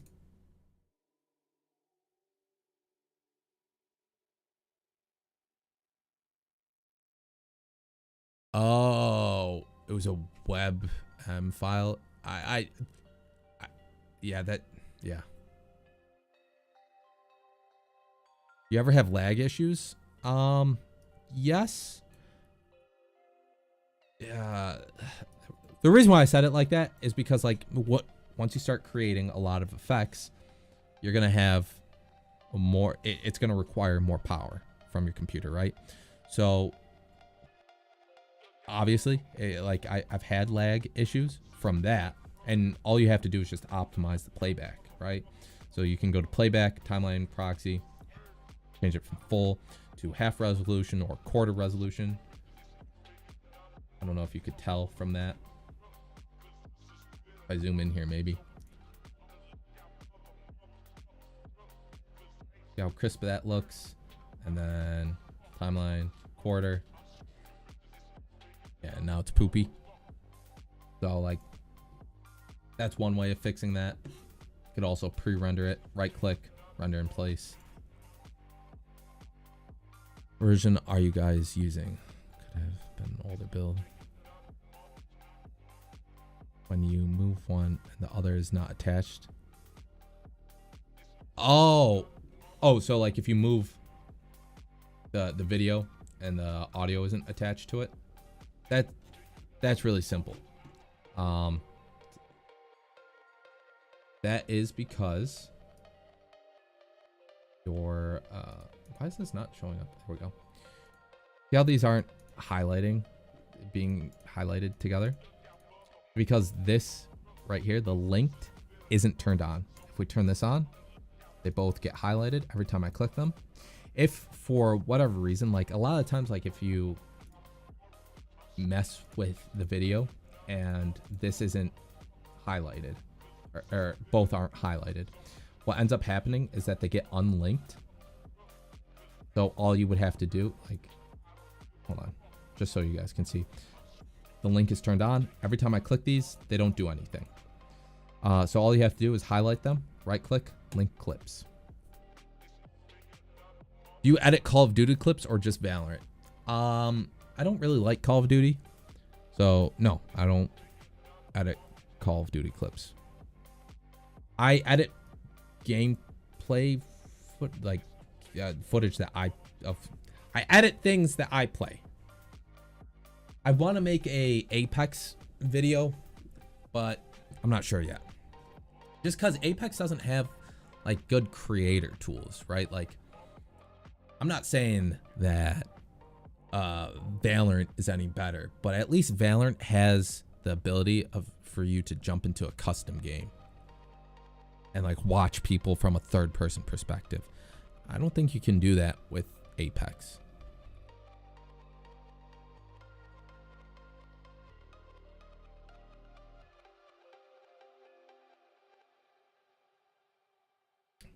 Wait.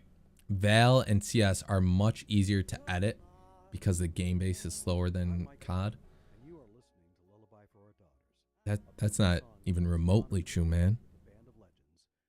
You can do like editing is subjective, right? I could do a very basic gaming on. Thanks for the sub, bro. I could do a very basic COD edit just by adding, you know, a couple impact things, right? Like this right here, little flash or shake. Like that's basic. It's not because of the gameplay, it's because of the edit.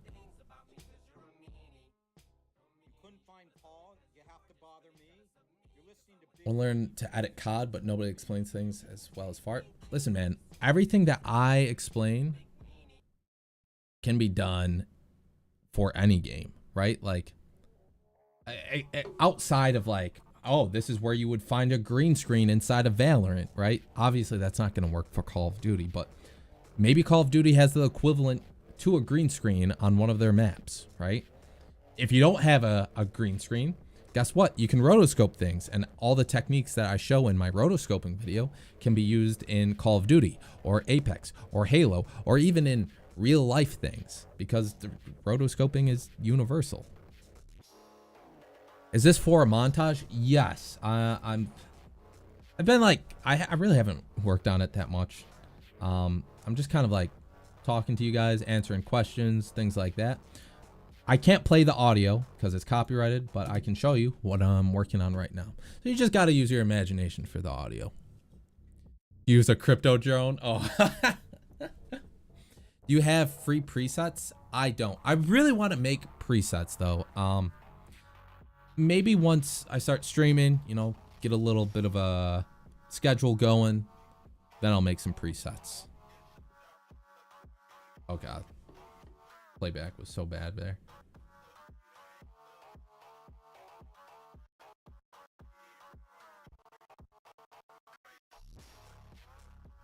Oh, I love you too, bro. Yeah, that's all I got right now. Obviously there's some placeholders like that or maybe that, but that's stuff that I have to record. I'm not gonna do it today. It's getting late. I'll probably do it tomorrow. What's weird is that I kind of like, so like when I get third person perspective shots, like here, I usually just ask randoms. And I kind of like doing that. That color grading is sick. Thank you. I have a tutorial on color grading if you wanted to check that out. But this is my color page. It's really not anything crazy. Clean this up a little bit. So this first here, actually, let me turn all these off so we can see what's going on here. It's time to check your slow-mo vids. I hope your montage is coming along nicely, bro. What are my PC specs? I need to make a little thing for this, but I have a Ryzen 7, two 3060 Ti's, and 32 gigabytes of RAM. Anyways, color nodes. Here we go. Like I said, I have 2 color grading tutorials. I might make another one because this is a little bit different than the other 2. But I always start off like this. I start with contrast, right? The way that I do this is I start with a curve. Sometimes it's an aggressive curve, sometimes it's not. Like I just kind of do with whatever I'm feeling. I'll adjust the lift, the gamma, the gain, the offset, bit of the contrast too, maybe the pivot on that contrast. So that way, we get like obviously a nice contrast. I like this. I like images that are high in contrast. The other thing that I like doing is bringing down the saturation, because what ends up happening is that without it, this is what it looks like. I think that it's too boosted for me. Oh no, did I mess it up? No, I didn't. So I try and keep it to default level, if not a little bit lower. Have I ever tried working Blender? Yeah, I'm trying to learn Blender right now. Oh, but got a job because it's like, I don't know, 4 others. Wait, did I miss something? Trying to learn Davinci after switching from Premiere Pro, and some effects here are not free. Yeah, the free version has a lot of effects. Not everything is available, but you can't technically in the free version. There are workarounds. 2 3060 Ti's. Why? Well, because I was originally mining when I wasn't gaming, and then it helps with rendering videos. 32 gigabytes of RAM worth it? Yeah. 32, right now 16 gigabytes of RAM is standard, and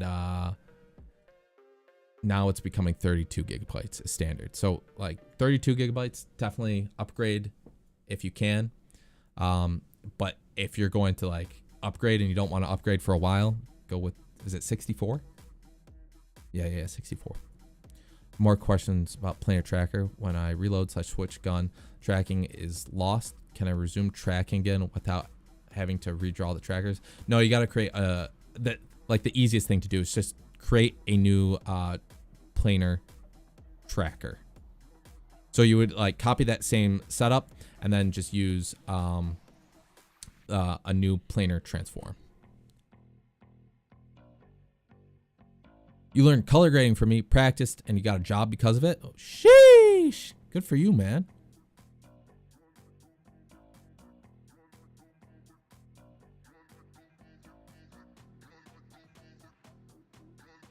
Oh, anyways.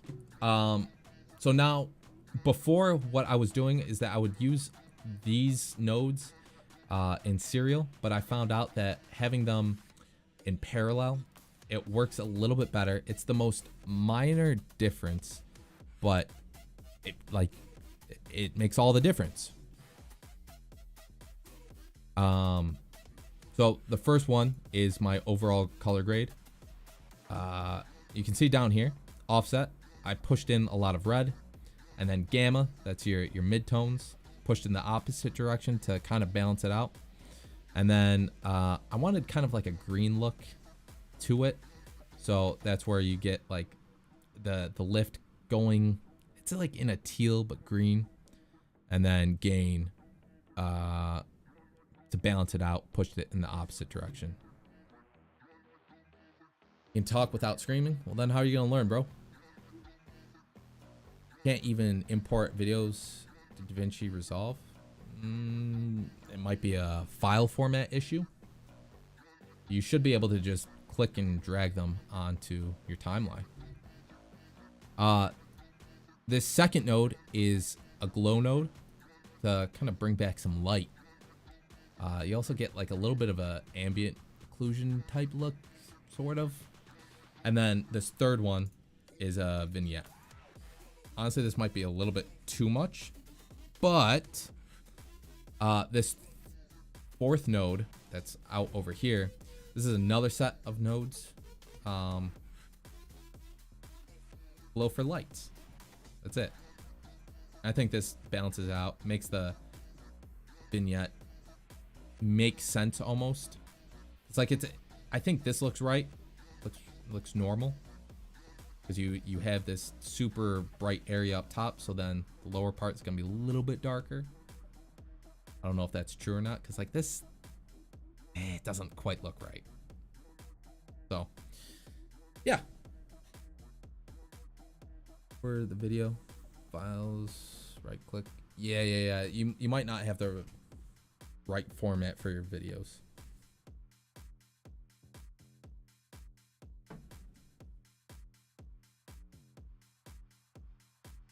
And Premiere. See, everyone is always asking, is Premiere better? Is DaVinci better? Is After Effects better? Is Fusion better? Listen, there's pros and cons to both.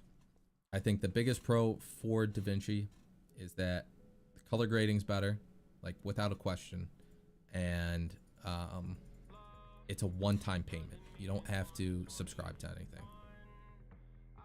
That's the biggest, like, pro-con to it. The con, I didn't say the con. The con to Davinci is that there's not a whole lot of tutorials out there, so it can be kind of hard to find the information you're looking for.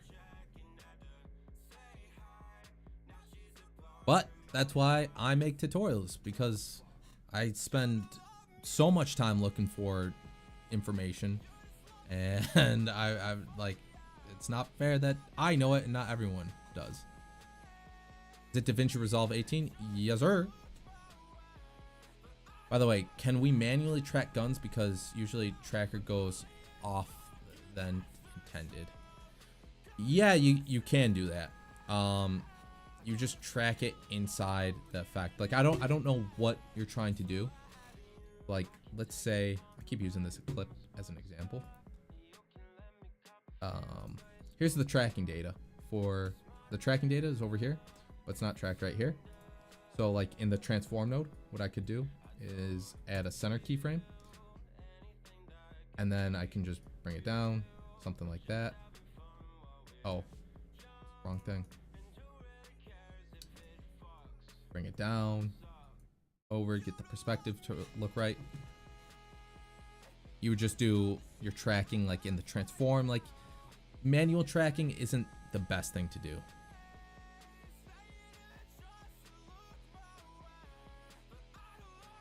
Does DaVinci crash and preview well? I mean, it does crash, and sometimes it doesn't preview well, but just like anything else, there's workarounds, right? If it's crashing, you kind of have to do some troubleshooting, right? Is it crashing because the effects you're using are super intense, or is it crashing because your PC doesn't meet the minimum requirements to run DaVinci Resolve? If your effects are causing your DaVinci to like lag or crash, you could try pre-rendering. You could try turning down the timeline resolution. You know, there's a lot of things that you can do. This episode is brought to you by OnStar. A late night walk. Yeah, I do use OBS to record my videos. I record in 120 FPS, and I can't go over the settings right now. There's lots of videos though on OBS of recording settings, and you can record in lossless quality. So a lot of times, like, people will be like, well, what are your render settings, because your videos look good. I use the default render settings. You have to start with a good canvas though. That's the thing. Like, this is what happens a lot of times. Like, people will have something that looks like this. JPEG damage. Their videos will look like this because like they were streaming. And there's just no fix to this. We can try and hide it by adding like motion blur, but that only gets it so far. Optical flow, vector motion blur. You don't know, that's the only thing. Like, there's not a lot you can do.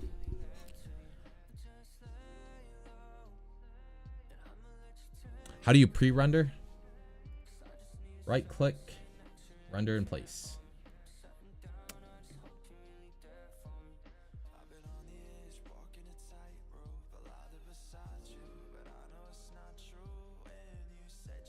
Damn, I've been streaming for almost 4.5 hours. That's crazy. Damn. Listen, fellas, I just realized it is midnight. So, you know what that means. I will be ending stream. I appreciate everyone that has come out to watch. I feel like this was like a really successful stream. I was a little nervous to do an editing stream, but I mean, that's crazy. You guys are awesome. How long do you need for one video? What do you mean by that? Post the video? I can't play with audio, but use your imagination. I'll have this done hopefully within the week. But yeah, I was a little nervous doing the editing stream, but you guys seem to like it, so might do another editing stream and maybe actually play Valorant. I wish, look, I would play Valorant, but it's midnight. Oh God, the playback, it always gets messed up right there. I would play Valorant, but it's getting late and I need sleep. Went to the gym today and I did legs. I can't really walk. Yeah, that's it. That's all I got right now.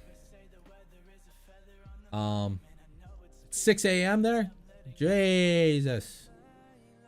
Well, look, everybody. No, I gotta end the stream. I'm so sorry. I appreciate everyone coming out. We'll do a thumbnail stream next time I stream.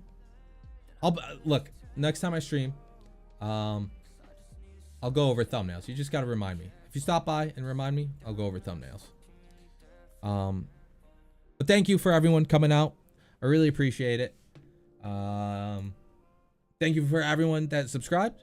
I'm sorry that I missed those notifications if anyone subscribed before then. But just know that I appreciate you. And if you're not in the Discord, the Fartley Discord is in the description. And that way you can know when I go live. Also, you could, turn on notifications too. But thank you. I gotta get going. Goodbye.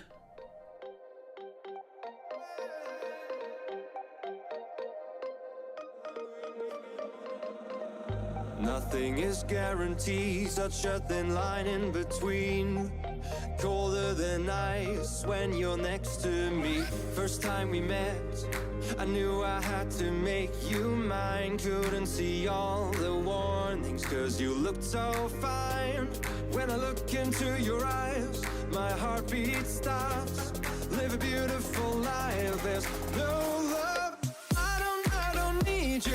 Your love just doesn't feel true, but you're going to my head a lot. Yeah, I don't need you. Who is gonna be you when we come to an end? So hard to find, feeling left all shivery, one of a kind, drowning in your misery. I should let it be, let go and set it free. Love is rare, but yours is killing me. I don't need you. Your love just doesn't feel true, but you're going to my head a lot. Yeah, I don't need you.